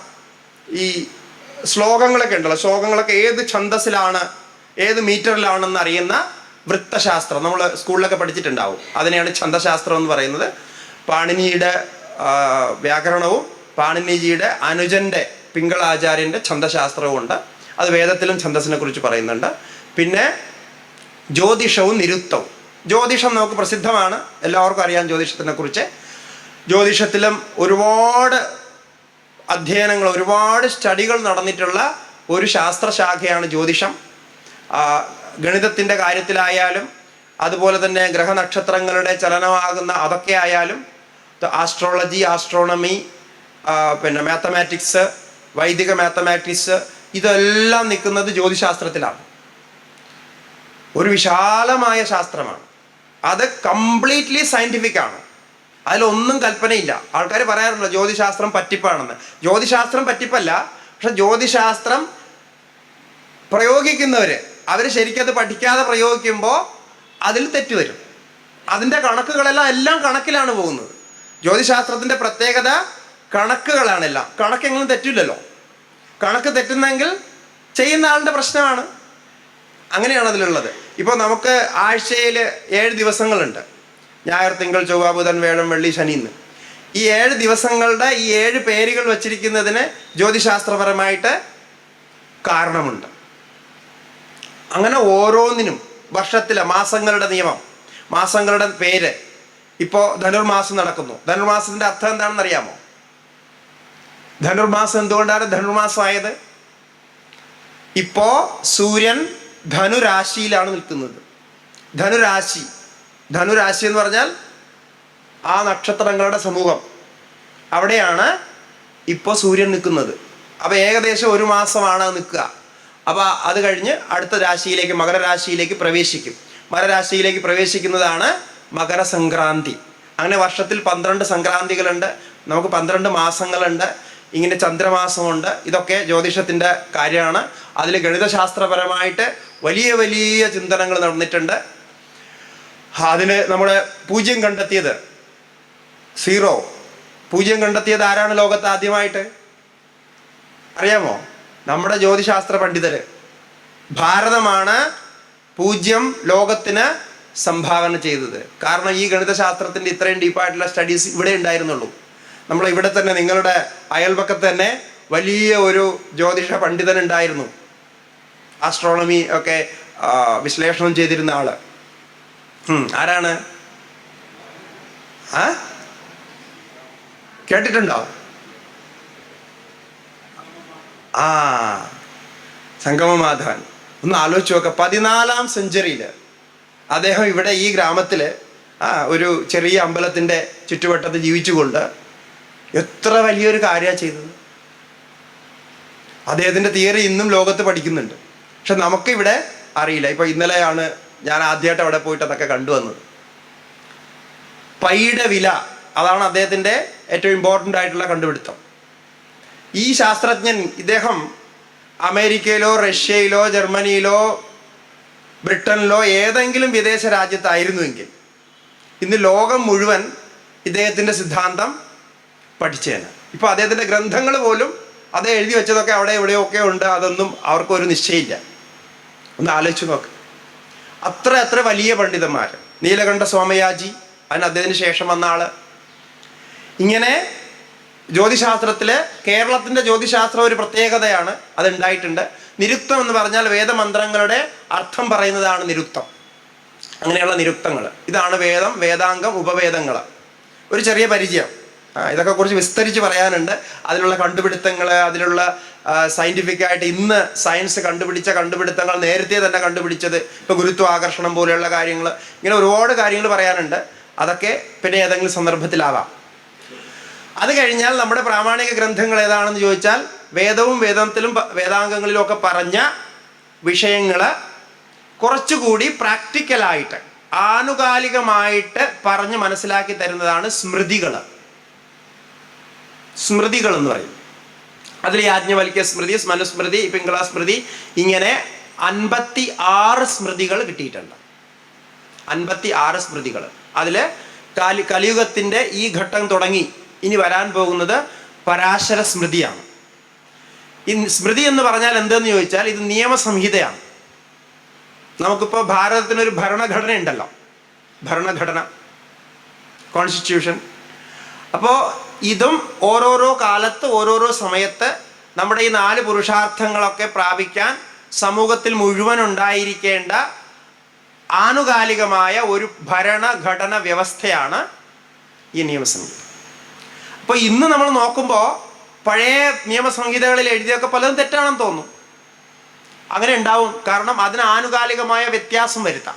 വേദത്തിൽ വ്യത്യാസം വരുന്നില്ല, വേദം നിത്യമാണ്. പക്ഷേ സ്മൃതികളിൽ ആനുകാലികമായ വ്യത്യാസങ്ങൾ വരുത്താൻ അവകാശമുണ്ട്, അതിന് വ്യവസ്ഥയുണ്ട്. ഇപ്പോൾ നമ്മുടെ നിയമസംഹിത ഉണ്ടായതിനു ശേഷം, ഭരണഘടന ഉണ്ടായതിനു ശേഷം എത്രയോ പ്രാവശ്യം അതിൽ തിരുത്തുകൾ, മാറ്റങ്ങൾ വന്നിട്ടുണ്ട്, നിരന്തരം വന്നുകൊണ്ടേയിരിക്കുന്നു. അപ്പോൾ അതിന് ആനുകാലികമായ മാറ്റങ്ങൾ വരുത്തേണ്ടി വരും, നിയമങ്ങൾക്കും ദണ്ഡനീതിക്കും വ്യവസ്ഥയ്ക്കും ഒക്കെ. അപ്പോൾ അതാണ് സ്മൃതികൾ. അത് ലോകം മുഴുവൻ അംഗീകരിച്ച ഏറ്റവും പുരാതനമായ ഭരണഘടന വ്യവസ്ഥയായിട്ട് അവയെ അംഗീകരിച്ചിരിക്കുന്നു. അതിനൊക്കെ ഇപ്പോൾ വ്യാഖ്യാനങ്ങളൊക്കെ ഉപലബ്ധമാണ്. അതിലാണ് പല കാര്യങ്ങളും വ്യവസ്ഥിതമായിട്ട് പറഞ്ഞിരിക്കുന്നത്. അതായത് തെറ്റ് ശരി എന്നൊക്കെ പറയുമല്ലോ നമ്മൾ. അപ്പോൾ രാജാവിനാണെങ്കിൽ ഏതിന് എന്ത് ശിക്ഷ കൊടുക്കണം, ഇപ്പം നമുക്ക് പോലീസിൻ്റെയും പട്ടാളത്തിൻ്റെയും ഒക്കെ നിയമം ഉള്ളതുപോലെ ഏത് തെറ്റ് ചെയ്താൽ എന്ത് ശിക്ഷ കൊടുക്കണമെന്ന് പ്രത്യേകം ഒക്കെ പറഞ്ഞിട്ടുണ്ട്. അങ്ങനെയുള്ള ഗ്രന്ഥങ്ങൾ സ്മൃതി ഗ്രന്ഥങ്ങൾ. സ്മൃതികൾ കഴിഞ്ഞാൽ പിന്നെ പുരാണങ്ങൾ. വേദവ്യാസ ഭഗവാൻ എഴുതി നമുക്ക് സംഭാവന ചെയ്ത പുരാണങ്ങൾ. സ്മൃതികൾ ഓരോരോ ഋഷിമാരെഴുതിയതാണ്. അവരുടെ കാലത്ത് അവരുടെ നിയമവ്യവസ്ഥ അനുസരിച്ച് അവരെഴുതിയത്. അത് പിൽക്കാലത്ത് അനുഗമിച്ചതുകൊണ്ട് അനുഗമിക്കാത്തതുകൊണ്ട് ആ നിയമങ്ങൾ അങ്ങനെയാണ് പോവുക. പുരാണങ്ങൾ എന്നാൽ എക്കാലത്തും ഉപയുക്തമായി വരുന്ന രീതിയിലാണ്. പുരാണങ്ങളിൽ എന്താ ചെയ്തിരിക്കുന്നതെന്ന് ചോദിച്ചാൽ, പുരാണങ്ങളെ കുറിച്ച് പറയുന്നത് തന്നെ ഇതിഹാസ പുരാണാഭ്യാം വേദം ഉപബൃംഹയേത് എന്നാണ്. എന്ന് പറഞ്ഞാൽ ഇതിഹാസവും പുരാണവും പഠിച്ച് മനസ്സിലാക്കി അതിനനുസരിച്ച് വേദത്തിൽ പറഞ്ഞതെല്ലാം മനസ്സിലാക്കാൻ കഴിയും. എന്ന് പറഞ്ഞാൽ വേദത്തിൽ പറഞ്ഞ കാര്യങ്ങളെ തന്നെ പുരാണങ്ങൾ വളരെ സരളമായിട്ട് വ്യാഖ്യാനിച്ചിരിക്കുന്നു. അപ്പോൾ അതിൽ ആ സരളമായിട്ട് വ്യാഖ്യാനിക്കുന്ന രീതിയിൽ കുറച്ച് അതിശയോക്തികൾ ഉണ്ടാവും, ചമത്കാരങ്ങൾ, അത്ഭുതങ്ങൾ. അതുപോലെ തന്നെ രൂപകങ്ങൾ ഉണ്ടാകും, ഉപമകളുണ്ടാകും, അതോടുകൂടി തത്വജ്ഞാനങ്ങളും ഉണ്ടാകും. അപ്പം ഈ മൂന്ന് രീതിയിൽ, തത്വജ്ഞാനം, രൂപകം, അതിശയോക്തി, ഈ മൂന്ന് രീതിയിലാണ് ഇത് വ്യാഖ്യാനിക്കപ്പെടുന്നത്. വേദത്തിൽ തന്നെ ഉള്ളതാണ്. അതിനൊരു ഉദാഹരണമൊക്കെ പറഞ്ഞാൽ, നമുക്കിപ്പോൾ വാമനാവതാരത്തെ നമ്മൾ പറഞ്ഞാൽ, വാമനാവതാരത്തിൽ എന്താണ്, ഒരു വാമനനായിട്ടുള്ള ആള് വരുന്നു. അയാൾ വന്ന് അയാളുടെ ശരീരം വളരെ വലുതാക്കുന്നു. എന്നിട്ട് 3 ലോകങ്ങളെയും പാദങ്ങൾ കൊണ്ട് അളക്കുന്നു എന്നൊക്കെയുള്ള കഥയുണ്ട്. ഇതിന് വേദത്തിൽ തത്തുല്യമായ മന്ത്രമുണ്ട്. ത്രിവിക്രമൻ്റെ ഒരു കഥ വേദത്തിൽ തന്നെയുണ്ട്. ആ വേദത്തിൽ പറഞ്ഞ കാര്യം, പാദോസ്യ സർവഭൂതാനി ത്രിപാദസ്യാമൃതം ദിവി എന്നൊക്കെ പറയുന്ന പുരുഷ സൂക്തത്തിലുള്ള മന്ത്രവും അതുപോലെ വേദമന്ത്രങ്ങളുണ്ട്. ആ വേദമന്ത്രങ്ങളുടെ അടിസ്ഥാനത്തിൽ നമ്മുടെ മനസ്സിലേക്ക് വരാൻ വേണ്ടിയിട്ട്, മനസ്സിൽ പതിക്കാൻ വേണ്ടിയിട്ട് ഒരു വ്യാഖ്യാന രൂപത്തിൽ അതിശയോക്തി ചേർത്ത് പറയുന്നതാണ് ആ ഭാവങ്ങൾ. അങ്ങനെ ഞാൻ ഇപ്പോൾ കഴിഞ്ഞ ഒരു പ്രഭാഷണത്തിൽ അതിൻ്റെ ഭാഗവതത്തെക്കുറിച്ച് പറഞ്ഞിട്ടുണ്ട്. ഭാഗവതത്തിൽ എത്ര മന്ത്രങ്ങളാണ് പുരാണങ്ങളിലുള്ള ഭാഗവത്തിലെ ആ ശ്ലോകങ്ങൾ എടുത്താൽ എത്ര മന്ത്രങ്ങളെയാണ് വ്യാഖ്യാനിച്ചിരിക്കുന്നത്. അതുപോലെ തന്നെ വ്യാഖ്യാനിച്ചിരിക്കുകയാണ്, അതുപോലെ തന്നെ എടുത്ത് അങ്ങനെ തന്നെ വ്യാഖ്യാനിച്ചിരിക്കുക. അപ്പോൾ ഭാഗവതത്തിലൂടെ അത് കേൾക്കുമ്പോൾ നമ്മുടെ മനസ്സിൽ പതിയും. ഇപ്പം ഞാൻ പറഞ്ഞുകൊണ്ടിരിക്കുന്നത് കുറച്ച് സമയം നിങ്ങൾ കേട്ട് കഴിഞ്ഞാൽ നിങ്ങൾക്ക് ബോറടിക്കും. കാരണം ഇതെല്ലാം ടെക്നിക്കലായിട്ടുള്ള കാര്യങ്ങളാണ് പറയുന്നത്. അത്രയുണ്ട്, ഇത്രയുണ്ട്, അങ്ങനെയുണ്ട്, ഇങ്ങനെയുണ്ട് എന്നൊക്കെ പറയുമ്പോൾ, ഇതൊരു കഥാരൂപത്തിലാണ് നാം കേൾക്കുന്നതെങ്കിൽ, ഭഗവാന്റെ നാമത്തിലാണ് കേൾക്കുന്നതെങ്കിൽ, അതിൽ നമ്മുടെ മാനുഷികമായ വികാരങ്ങളൊക്കെ, എന്താണ് വികാരങ്ങൾ? കാമവും ക്രോധവും സ്നേഹവും ഭക്തിയും ശ്രദ്ധയും, പിന്നെന്താണ്, കുട്ടികളുടെ കളികളും ബാലലീലകളും, പിന്നെ ചെറുപ്പക്കാരുടെ യുവാക്കളുടെ ലീലകളും, ഇങ്ങനെയുള്ള കാര്യങ്ങളൊക്കെ അതിൽ വരുമ്പോൾ അത് നമ്മുടേതാണ്, നമ്മുടെ കുടുംബത്തെക്കുറിച്ചാണ്, നമ്മളെക്കുറിച്ചാണ് പറയുന്നതെന്ന് നമുക്ക് പെട്ടെന്ന് തോന്നും. അല്ലാതെ ഈശാവാസ്യമിതകും സർവം യത് കിഞ്ച ജഗത്യാം ജഗത് എന്ന് പറഞ്ഞാൽ എന്തോ ഒരു വലിയ കാര്യം പറയുന്നു, അതിപ്പോൾ തൽക്കാലം നമുക്ക് വേണ്ടിയിട്ടുള്ളതല്ല എന്ന് തോന്നും. ഇതാണ് തമ്മിലുള്ള വ്യത്യാസം. അപ്പോൾ അന്ന് അത്രയും ജ്ഞാനികളായ നമ്മുടെ ഋഷീശ്വരന്മാർ അങ്ങനെ ചിന്തിച്ചിട്ട് വേദത്തിൽ പറഞ്ഞ കാര്യങ്ങൾ എത്ര സരളമായി പറഞ്ഞു കൊടുക്കാം എന്ന് ചിന്തിച്ച് പുരാണങ്ങൾ ഉണ്ടാക്കി. 18 മഹാപുരാണങ്ങളെന്നും 18 ഉപപുരാണങ്ങളെന്നും ഉണ്ട്. ഒരു ജീവിതം മുഴുവൻ നിങ്ങൾ വായിച്ചുകൊണ്ടിരുന്നാൽ തീരാൻ അത്രയും മന്ത്രങ്ങളുണ്ട്. 4,35,000-ത്തിലധികം ശ്ലോകങ്ങൾ ടോട്ടൽ പുരാണങ്ങളിലുണ്ട്. വളരെ ദീർഘമായ ഒരു സാധനം എന്നുവെച്ചാൽ ഇങ്ങനെ വർഷങ്ങളോളം വായിക്കാതെ അങ്ങനെയുള്ള പുരാണങ്ങൾ. പിന്നെ ഇതിഹാസങ്ങൾ, എപ്പോഴെങ്കിലുമൊക്കെ സമയം കിട്ടുമ്പോൾ വായിക്കുന്നത് നല്ലതാണ്. ഇതിഹാസങ്ങൾ എന്ന പേരിൽ, ഇതിന് രണ്ടിനും ടെക്നിക്കലി കുറച്ച് വ്യത്യാസമുണ്ട്, പുരാണങ്ങളും ഇതിഹാസങ്ങളും തമ്മിൽ. പുരാണങ്ങളിൽ പഞ്ചലക്ഷണങ്ങളോട് കൂടിയ പുരാണങ്ങൾ. ഇതിഹാസങ്ങളെന്ന് പറയുമ്പോൾ ഈ പറഞ്ഞ കാര്യങ്ങൾ തന്നെ വേദത്തിലും ഉപനിഷത്തുക്കളിലും ശാസ്ത്രങ്ങളിലും പറഞ്ഞ കാര്യങ്ങൾ ഏതെങ്കിലും വലിയ മഹാത്മാക്കൾ, മഹാപുരുഷന്മാർ, രാജാക്കന്മാരോ അങ്ങനെയുള്ളവരൊക്കെ ജീവിച്ച് കാണിച്ചുവെങ്കിൽ, അവരുടെ ജീവിതത്തിൽ വന്നുവെങ്കിൽ, അങ്ങനെ കുറച്ച് പേരുടെ ജീവിതമോ ഒരാളുടെ ജീവിതമോ കേന്ദ്രീകരിച്ച് ഇതിഹാസമുണ്ടാക്കും. ഇതി ഹാ ആസ, ആ വാക്കിൽ തന്നെ അതിൻ്റെ അർത്ഥമുണ്ട്. ഇതിന് അലുക്ക് സമാസം എന്നാ പറയാം. ഇങ്ങനെ ഉണ്ടായിരുന്നു, ഇതി എന്ന് പറഞ്ഞാൽ ഇങ്ങനെ, ഹാ എന്ന് പറഞ്ഞാൽ ആശ്ചര്യത്തിന് വേണ്ടിയിട്ട്. ഇങ്ങനെ, അല്ലയോ ഇങ്ങനെ ഉണ്ടായിരുന്നു, ഓ അല്ലയോ ഇങ്ങനെ കേട്ടിട്ടുണ്ട്, ഇങ്ങനെ നമ്മൾ കേട്ടിട്ടുണ്ട്, ഇങ്ങനെ നമ്മൾ അറിഞ്ഞിട്ടുണ്ട് എന്ന അർത്ഥത്തിലാണ് 2 ഇതിഹാസങ്ങളാണുള്ളത്, രാമായണവും മഹാഭാരതവും. ഈ രാമായണവും മഹാഭാരതവും പുരാണമല്ല, ഇതിഹാസമാണ്. ഇപ്പോൾ മഹാഭാരതത്തിൽ അറിയാം, മഹാഭാരതത്തിൽ 1,00,000-ലധികം ശ്ലോകങ്ങളുണ്ട്. 1,00,000-ലധികം ശ്ലോകങ്ങളുണ്ട്. അതിപ്പോൾ നമുക്ക് എഴുത്തച്ഛൻ്റെ കിളിപ്പാട്ട് രൂപത്തിൽ നമുക്ക് ഉപലബ്ധമാണ്, അല്ലെങ്കിൽ ചെറിയ വ്യാഖ്യാനങ്ങളും സംക്ഷേപ രൂപത്തിലൊക്കെ ഉപലബ്ധമാണ്. മഹാഭാരതം ജീവിതത്തിൽ ഒരിക്കലെങ്കിലും വായിച്ചിരിക്കണം. മഹാഭാരതം വായിച്ചാൽ, ആദ്യം മുതൽ അവസാനം വരെ വായിച്ചാൽ, സനാതന ധർമ്മത്തെക്കുറിച്ചുള്ള എല്ലാ അറിവുകളും അതിൽ കിട്ടും. ഇത് ഞാൻ പറയുന്ന കാര്യമല്ല, വ്യാസഭഗവാൻ തന്നെ സ്വയം പറഞ്ഞിട്ടുള്ളതാണ്. അതിൽ മഹാഭാരതത്തിൽ ഞാൻ പറയാത്തതായിട്ട് ഒന്നുമില്ല. ഒരിക്കൽ മഹാഭാരതം നിങ്ങൾ വായിച്ചാൽ നിങ്ങളുടെ ജീവിതത്തിൽ ഉണ്ടാകുന്ന വ്യത്യാസം നിങ്ങൾക്ക് തന്നെ അനുഭവിക്കാൻ കഴിയും. ഒരു തൃപ്തി തോന്നും, ഇനി വേറെ അറിവൊന്നും വേണ്ട, സത്സംഗത്തിലൊന്നും പോവേണ്ട ആവശ്യമില്ല എന്ന് തോന്നും. അത്ര വ്യാപ്തമായിട്ടും സ്പഷ്ടമായിട്ടുള്ളതാണ് മഹാഭാരതം. അപ്പൊ ഇതിഹാസങ്ങൾ കഴിഞ്ഞാൽ പിന്നെ വരുന്ന ശാസ്ത്രശാഖകൾ നമുക്ക് കുറച്ച് അപരിചിതമായിട്ടുള്ളതാണ്. ആഗമഗ്രന്ഥങ്ങൾ എന്നാ പറയാ. പുരാണങ്ങള്, ഇതിഹാസങ്ങൾ ഇതുവരെ നമുക്ക് പരിചയമാണ്. ഇപ്പൊ രാമായണമൊക്കെ എല്ലാവർക്കും അറിയാം, മഹാഭാരതം എല്ലാവർക്കും അറിയാം, പുരാണങ്ങളിൽ ഭാഗവതം തുടങ്ങിയ പുരാണങ്ങൾ, ദേവി ഭാഗവതം ഒക്കെ എല്ലാവർക്കും അറിയാം. എന്നാൽ ആഗമഗ്രന്ഥങ്ങളുണ്ട്. ഈ ആഗമഗ്രന്ഥങ്ങൾ 3 പ്രകാരത്തിലാണ് പ്രധാനമായിട്ടുമുള്ളത്. ശൈവ ആഗമങ്ങൾ, ശിവനെ സംബന്ധിക്കുന്ന ശിവപാർവതി സംവാദത്തിലുള്ള ആഗമങ്ങൾ. വൈഷ്ണവ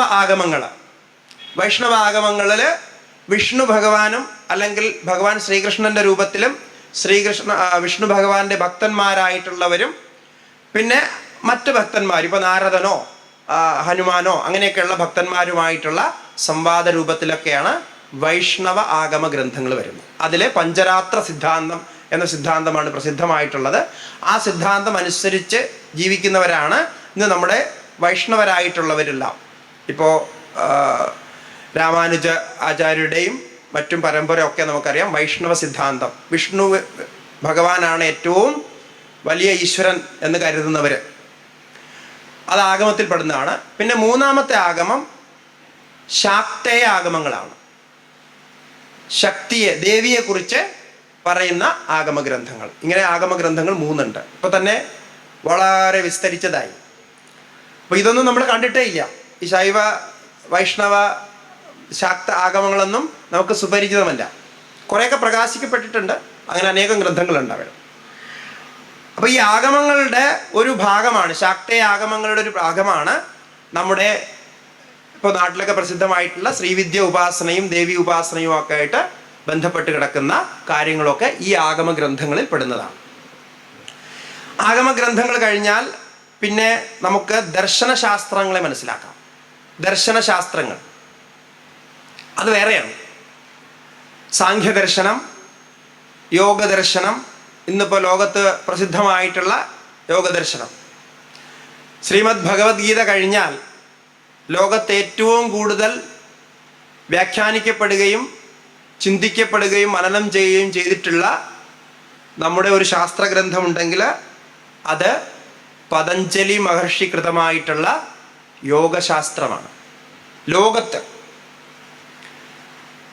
ഈ യോഗശാസ്ത്ര ഗ്രന്ഥം, പതഞ്ജലി കൃതമായ യോഗശാസ്ത്ര ഗ്രന്ഥം ഭാരതീയ തത്വചിന്തയിൽ പറയുമ്പോൾ ഭാരതീയ തത്വചിന്തയുടെ മനഃശാസ്ത്ര ഗ്രന്ഥം എന്ന് പറയാം. അങ്ങനെ എല്ലാവരും അംഗീകരിച്ചിട്ടുണ്ട്. സൈക്കോളജി, അത് സൈക്കോളജി പറയുന്നത്, മനഃശാസ്ത്രം പറയുന്നത് ഒരു സാധകന്റെ ദൃഷ്ടിയിൽ നിന്നുകൊണ്ടാണ്. വളരെ ഡീപ്പായിട്ടുള്ള ചിന്തനങ്ങൾ അതിലുണ്ട്. അതാണ് യോഗശാസ്ത്രം. അതൊരു ദർശനമാണ്. സാഖ്യം, യോഗം. പിന്നെ ന്യായം, വൈശേഷികം എന്ന് 2 ദർശനങ്ങൾ. ന്യായദർശനത്തിൻ്റെ ഉപജ്ഞേതാവ് ഗൗതമ ഋഷിയാണ്. ന്യായം എന്ന് പറയുമ്പോൾ യുക്തികൾ കൊണ്ട് എല്ലാം സമർത്ഥിക്കുക. ആരെങ്കിലും യുക്തിവാദികളായിട്ടുണ്ടെങ്കിൽ ഈ പറയുന്നതൊക്കെ വിശ്വസിക്കാൻ വലിയ ബുദ്ധിമുട്ടാണ്. എന്തൊക്കെയോ പറയുന്നുണ്ട്, അതിൽ ഇങ്ങനെയൊക്കെ ഉണ്ട് എന്നൊക്കെ പറയുന്നുണ്ട്, ഇതൊക്കെ വിശ്വസിച്ചാലല്ലേ ഫലം തരൂ എന്ന് ചോദിക്കുന്നവരുണ്ട്. അങ്ങനെ ചോദിക്കുന്നവരുണ്ടെങ്കിൽ അവർ പഠിക്കേണ്ട ഒരു ദർശനശാസ്ത്രമാണ് ഗൗതമ ഋഷി പ്രണീതമായിട്ടുള്ള വാത്സ്യായനന്റെ ഭാഷ്യമുള്ള ന്യായസൂത്രങ്ങൾ. ന്യായസൂത്രങ്ങളുടെ പ്രത്യേകത ഈശ്വരൻ വരെയുള്ള തത്വങ്ങളെ പൂർണ്ണമായിട്ടും യുക്തി കൊണ്ട് സമർത്ഥിച്ചിട്ടുണ്ട്. ഈശ്വരനെ യുക്തി കൊണ്ട് സമർത്ഥിക്കാൻ പറ്റില്ല എന്നാണ് സാധാരണ നമ്മൾ പറയുക. വിശ്വാസമാണ് ഈശ്വരൻ എന്നുള്ളത്. പക്ഷേ ഈശ്വരനെ യുക്തി കൊണ്ട് സമർത്ഥിക്കാം. നമുക്കിവിടെ സമയമില്ല. 1-2 ദിവസങ്ങൾ ഉണ്ടായിരുന്നുവെങ്കിൽ പൂർണ്ണമായിട്ടും യുക്തി കൊണ്ട് ഈശ്വരനെ എങ്ങനെയാണ് സ്വീകരിക്കേണ്ടത്, അംഗീകരിക്കേണ്ടത്, ലോജിക്കലി അംഗീകരിച്ചേ പറ്റുള്ളൂ എന്നുള്ള സ്ഥിതിയിൽ എത്തിക്കുക. അങ്ങനെ ചെയ്തിട്ടുള്ളവരാണ്, അങ്ങനെ ചെയ്ത് നമ്മളെ സഹായിച്ചിട്ടുള്ളവരാണ്. കാരണം യുക്തിവാദികൾ വരുമെന്ന് അന്നേ ഉണ്ടായിരുന്നല്ലോ. അങ്ങനെ വരുമ്പോൾ അവർക്ക് പറഞ്ഞു കൊടുക്കാൻ പറ്റുന്ന യുക്തികളെ മുഴുവൻ വളരെ വിസ്തരിച്ച് ഒരു പ്രത്യേക ഭാഷയിൽ പറയുന്നതാണ് ന്യായഗ്രന്ഥം. അതുപോലെ വൈശേഷിക ദർശനം, കാണാതൻ്റെ വൈശേഷിക ദർശനം, പരമാണു സിദ്ധാന്തമൊക്കെ നിങ്ങൾ കേട്ടിരിക്കും. ഇന്നും ലോകം അംഗീകരിക്കുന്നതാണ് പരമാണു സിദ്ധാന്തം, പരമാണു എന്ന കൺസെപ്റ്റ്.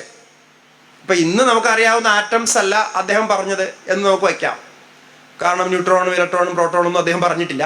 പക്ഷേ പരമാണു സിദ്ധാന്തത്തെ ആ കൺസെപ്റ്റ് BC 6-ാം നൂറ്റാണ്ടിൽ ആ ഗ്രന്ഥം രചിക്കപ്പെട്ടത് അപ്പോഴേക്കാണെന്ന് പറയുന്നത്. പക്ഷെ അതിനു മുമ്പ് ഉണ്ടായിരുന്നു. അത് ഗ്രന്ഥരൂപത്തിൽ വന്നത്, വൈശേഷിക ദർശന ഗ്രന്ഥരൂപത്തിൽ വന്നത് BC 6-ാം നൂറ്റാണ്ട് കാലഘട്ടത്തിലാണ്. അന്ന് തന്നെ അറ്റോമിക് തിയറിയെക്കുറിച്ച് വ്യക്തമായിട്ട് പ്രതിപാദിച്ച ആളാണ് കണാദ ഋഷി. കണാദ ഋഷിയുടെ വൈശേഷിക ദർശനം. അതിൽ ഗുരുത്വാകർഷണത്തെക്കുറിച്ച് പറഞ്ഞിട്ടുണ്ട്. ഗുരുത്വാകർഷണം കണ്ടുപിടിച്ചത് 17-ാം നൂറ്റാണ്ടിൽ ഐസക് ന്യൂട്ടൻ ആണെന്നാണ് നമ്മൾ പഠിക്കുന്നത്. ഗുരുത്വാകർഷണത്തിൻ്റെ 3 ലോ ഒക്കെ അതിൽ പഠിക്കുന്നുണ്ട്. പക്ഷെ ഇതെല്ലാവും ഗുരുത്വാകർഷണത്തിൻ്റെ 3 ലോയും പിന്നെയും കുറേ ലോകൾ, പിന്നെയും കുറേ നിയമങ്ങൾ കണാദൻ്റെ വൈശേഷിക ദർശനത്തിൽ സൂത്രങ്ങളിൽ വ്യക്തമായിട്ടുണ്ട്. അപ്പോൾ നമുക്ക് ചിന്തിക്കേണ്ടി വരും ഇതെങ്ങനെ എവിടെ നിന്ന് എങ്ങോട്ട് പോയി എന്ന്. കാരണം എന്തായാലും വൈശേഷിക ദർശനം ന്യൂട്ടൺ എത്രയോ കാലം മുമ്പാണ്, ആയിരക്കണക്കിന് വർഷം മുമ്പാണെന്നുള്ളത് ഉറപ്പാണ്. അതിൽ ഗുരുത്വാകർഷണവും ബാക്കി കാര്യങ്ങളും ഒക്കെ പറയുന്നുണ്ട്. അപ്പോൾ ന്യായവൈശേഷിക ദർശനം, പിന്നെ വരുന്നത് മീമാംസ ദർശനം, വേദാന്ത ദർശനം എന്നിങ്ങനെ. മീമാംസ എന്ന് പറഞ്ഞാൽ പൂർവ്വമീമാംസ എന്നാണ് അറിയപ്പെടുന്നത്. ഞാൻ ഇന്നലെ അതിനെക്കുറിച്ച് സൂചിപ്പിച്ചിരുന്നു. ഗൃഹസ്ഥാശ്രമത്തെക്കുറിച്ച് പറയുമ്പോൾ അതിലുള്ള നിയമങ്ങളും ആചാരങ്ങളും ഒക്കെ യുക്തിയുക്തം സമർത്ഥിച്ചിരിക്കുന്ന ഗ്രന്ഥം. അതിന് വാക്യശാസ്ത്രം എന്നാണ് പറയുന്നത്.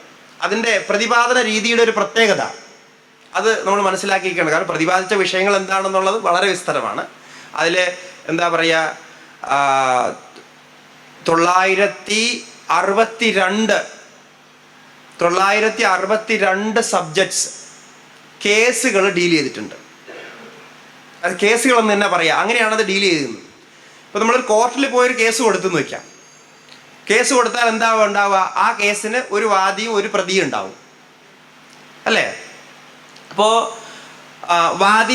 വാദിയുടേതായിട്ടുള്ള കാര്യങ്ങൾ പറയും, തർക്കങ്ങളും യുക്തികളും പ്രമാണങ്ങളും പിന്നെ എവിഡൻസും ഒക്കെ വയ്ക്കും. പ്രതിയുടേതായിട്ടുള്ള യുക്തിയിൽ വാദിക്കും. അത് വാദിക്കാൻ സഹായിക്കുന്ന 2 വക്കീലന്മാരും ഉണ്ടാവും. പിന്നെ അതിന് നിർണയം പറയാനായിട്ട് ജഡ്ജും ഉണ്ടാവും. ഇതാണല്ലോ ഒരു കോർട്ടിൻ്റെ സിസ്റ്റം. ഈ കോർട്ടിൻ്റെ അതേ സിസ്റ്റത്തിലാണ് ഈ മീമാംസ ദർശനവും വേദാന്ത ദർശനവും ഒക്കെ പ്രതിപാദിച്ചിരിക്കുന്നത്. അതുകൊണ്ട് മനസ്സിലാക്കാൻ വളരെ സരളമാണ്. അപ്പോൾ ഒരു സബ്ജക്റ്റ് വെച്ചു, ഒരു പ്രശ്നം വെച്ചു. ഇപ്പോൾ ഉദാഹരണത്തിന് ഇപ്പോൾ നേരത്തെ നമ്മൾ പറഞ്ഞ പ്രശ്നം തന്നെ പറയാം. സ്ത്രീകൾക്കും പുരുഷന്മാർക്കും കർമ്മത്തിൽ അധികാരമുണ്ടോ എന്നൊരു സബ്ജക്റ്റ്, ഒരു കേസാണത്. അപ്പോൾ അത് വാദിക്കണം, അതുണ്ടോ ഇല്ലയോ നിശ്ചയിക്കണം. അപ്പോൾ അവിടെ ഒരു വാദം വയ്ക്കും.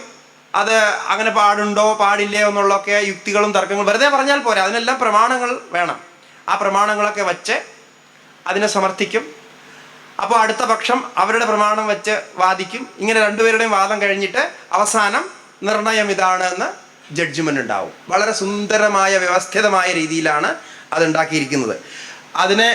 അതിൻ്റെ വ്യവസ്ഥിതമായ പ്രതിപാദന രീതിയെ ലോകം തന്നെ അംഗീകരിക്കുന്നതാണ്. അത് നമ്മളിപ്പോൾ ശാസ്ത്രങ്ങൾ പഠിക്കുമ്പോൾ ആ രീതിയിലാണ് സമർത്ഥിക്കാനും പഠിക്കാനും നമ്മളെ പ്രേരിപ്പിക്കുന്നത്. അതിനുകൊണ്ട് വാക്യശാസ്ത്രം എന്നാണ് അതിന് പറയുക. അങ്ങനെയുള്ള മീമാംസ ദർശനം വളരെ വിപുലമാണ്. 2200-ലധികം സൂത്രങ്ങൾ അതിലുണ്ട്. വളരെ വിപുലമായ ഗ്രന്ഥം. പിന്നെ ബ്രഹ്മസൂത്രം, വേദവ്യാസൻ രചിച്ചിട്ടുള്ള ബ്രഹ്മസൂത്രത്തിൻ്റെ വേദാന്ത ശാസ്ത്രം. 555 സൂത്രങ്ങളാണ് അതിലുള്ളത്. 555 സൂത്രങ്ങളും അതിലുള്ള വിഷയങ്ങളും, അതായത് ചർച്ച ചെയ്യുന്ന വിഷയങ്ങൾ 192 സബ്ജക്റ്റുകൾ അതിൽ ചർച്ച ചെയ്യുന്നുണ്ട്. അങ്ങനെയുള്ള ദർശനശാസ്ത്രം കഴിഞ്ഞാൽ പിന്നെ സിദ്ധാന്ത ശാസ്ത്രങ്ങൾ എന്ന് പറഞ്ഞ് കുറച്ച് ഗ്രന്ഥങ്ങളുണ്ട്. അത് കൂടുതലും ജ്യോതിഷവും നമ്മുടെ ഭൗതിക ശാസ്ത്രവും ഒക്കെ ആയിട്ട് ബന്ധപ്പെട്ടിട്ടുള്ള സൂര്യസിദ്ധാന്തം, പഞ്ചസിദ്ധാന്തം എന്നൊക്കെ പറയുന്ന വരാഹമിഹിരൻ തുടങ്ങിയ ആചാര്യന്മാരെഴുതിയ സിദ്ധാന്ത ഗ്രന്ഥങ്ങൾ. ഈ ഗ്രന്ഥങ്ങൾ മറ്റ് കാറ്റഗറിയിൽ പെടില്ല. പിന്നെ സ്തോത്ര ഗ്രന്ഥങ്ങൾ, നമുക്ക് സുപരിചിതമായിട്ടുള്ള സ്തോത്രങ്ങൾ. അതിൽ ഇന്ന് നമ്മൾ കേൾക്കുന്ന സ്തോത്രങ്ങൾ ഏറ്റവും കൂടുതൽ രചിച്ചിട്ടുള്ളത് ആരാണ്? ശങ്കരാചാര്യസ്വാമിജികളാണ്. ഭഗവത് പാദ ശങ്കരാചാര്യസ്വാമിജികൾ നമ്മുടെ കേരള ഭൂമിയിൽ കാലടിയിൽ ജനിച്ച് ലോകപ്രശസ്തനായ അദ്വൈതവാദിയായ ശങ്കരാചാര്യസ്വാമിജികൾ, അദ്ദേഹമാണ് ഏറ്റവും കൂടുതൽ ദേവീ ദേവതാ സ്തോത്രങ്ങൾ രചിച്ചിട്ടുള്ളത്. എല്ലാവരും അദ്ദേഹത്തിൻ്റെ സ്തോത്രം തന്നെയാണ്. വേദാന്ത സ്തോത്രങ്ങൾ, ദേവിയുടെ സ്തോത്രങ്ങൾ, വിഷ്ണുവിൻ്റെ സ്തോത്രങ്ങൾ, ശിവന്റെ സ്തോത്രങ്ങൾ എല്ലാ ദേവന്മാർക്കും രചിച്ചിട്ടുണ്ട്. നദികൾക്ക് വേണ്ടിയിട്ട് ഗംഗാ സ്തോത്രം, യമുനാ സ്തോത്രം, നർമ്മദാഷ്ടകം, കാശി ക്ഷേത്രത്തെ, കാശി നഗരത്തെ വർണ്ണിക്കുന്ന സ്തോത്രങ്ങൾ, അങ്ങനെ സ്തോത്ര ഗ്രന്ഥങ്ങൾ രചിച്ചിട്ടുണ്ട്. ഇതെല്ലാവർക്കും പഠിക്കാം. ഈ സ്തോത്ര ഗ്രന്ഥങ്ങളുടെ പ്രത്യേകത, ഇതിന് പ്രത്യേകിച്ച് ട്രെയിനിങ്ങിൻ്റെ ഒന്നും ആവശ്യമില്ല. നേരത്തെ പറഞ്ഞതുപോലെ വേദമന്ത്രങ്ങളൊക്കെ പഠിക്കണമെങ്കിൽ അതൊക്കെ ഗുരുവിൻ്റെ ഒന്ന് കേട്ട് പഠിക്കണം. പക്ഷെ സ്തോത്ര ഗ്രന്ഥങ്ങൾക്ക് അങ്ങനെയൊന്നുമില്ല. നിങ്ങൾ പുസ്തകം വാങ്ങിക്കൊണ്ടുവരിക, അതിലൊന്ന് വായിച്ചു നോക്കുക, ഏത് മീറ്ററിലാണ്, ഏത് ട്യൂണിലാണ് അത് പോകുന്നതെന്ന് നോക്കുക, ആ ട്യൂണിൽ ചൊല്ലിക്കൊള്ളുക. അതിന് യാതൊരു ദോഷവും ഇല്ല, പൂർണ്ണമായ ഫലം ലഭിക്കും.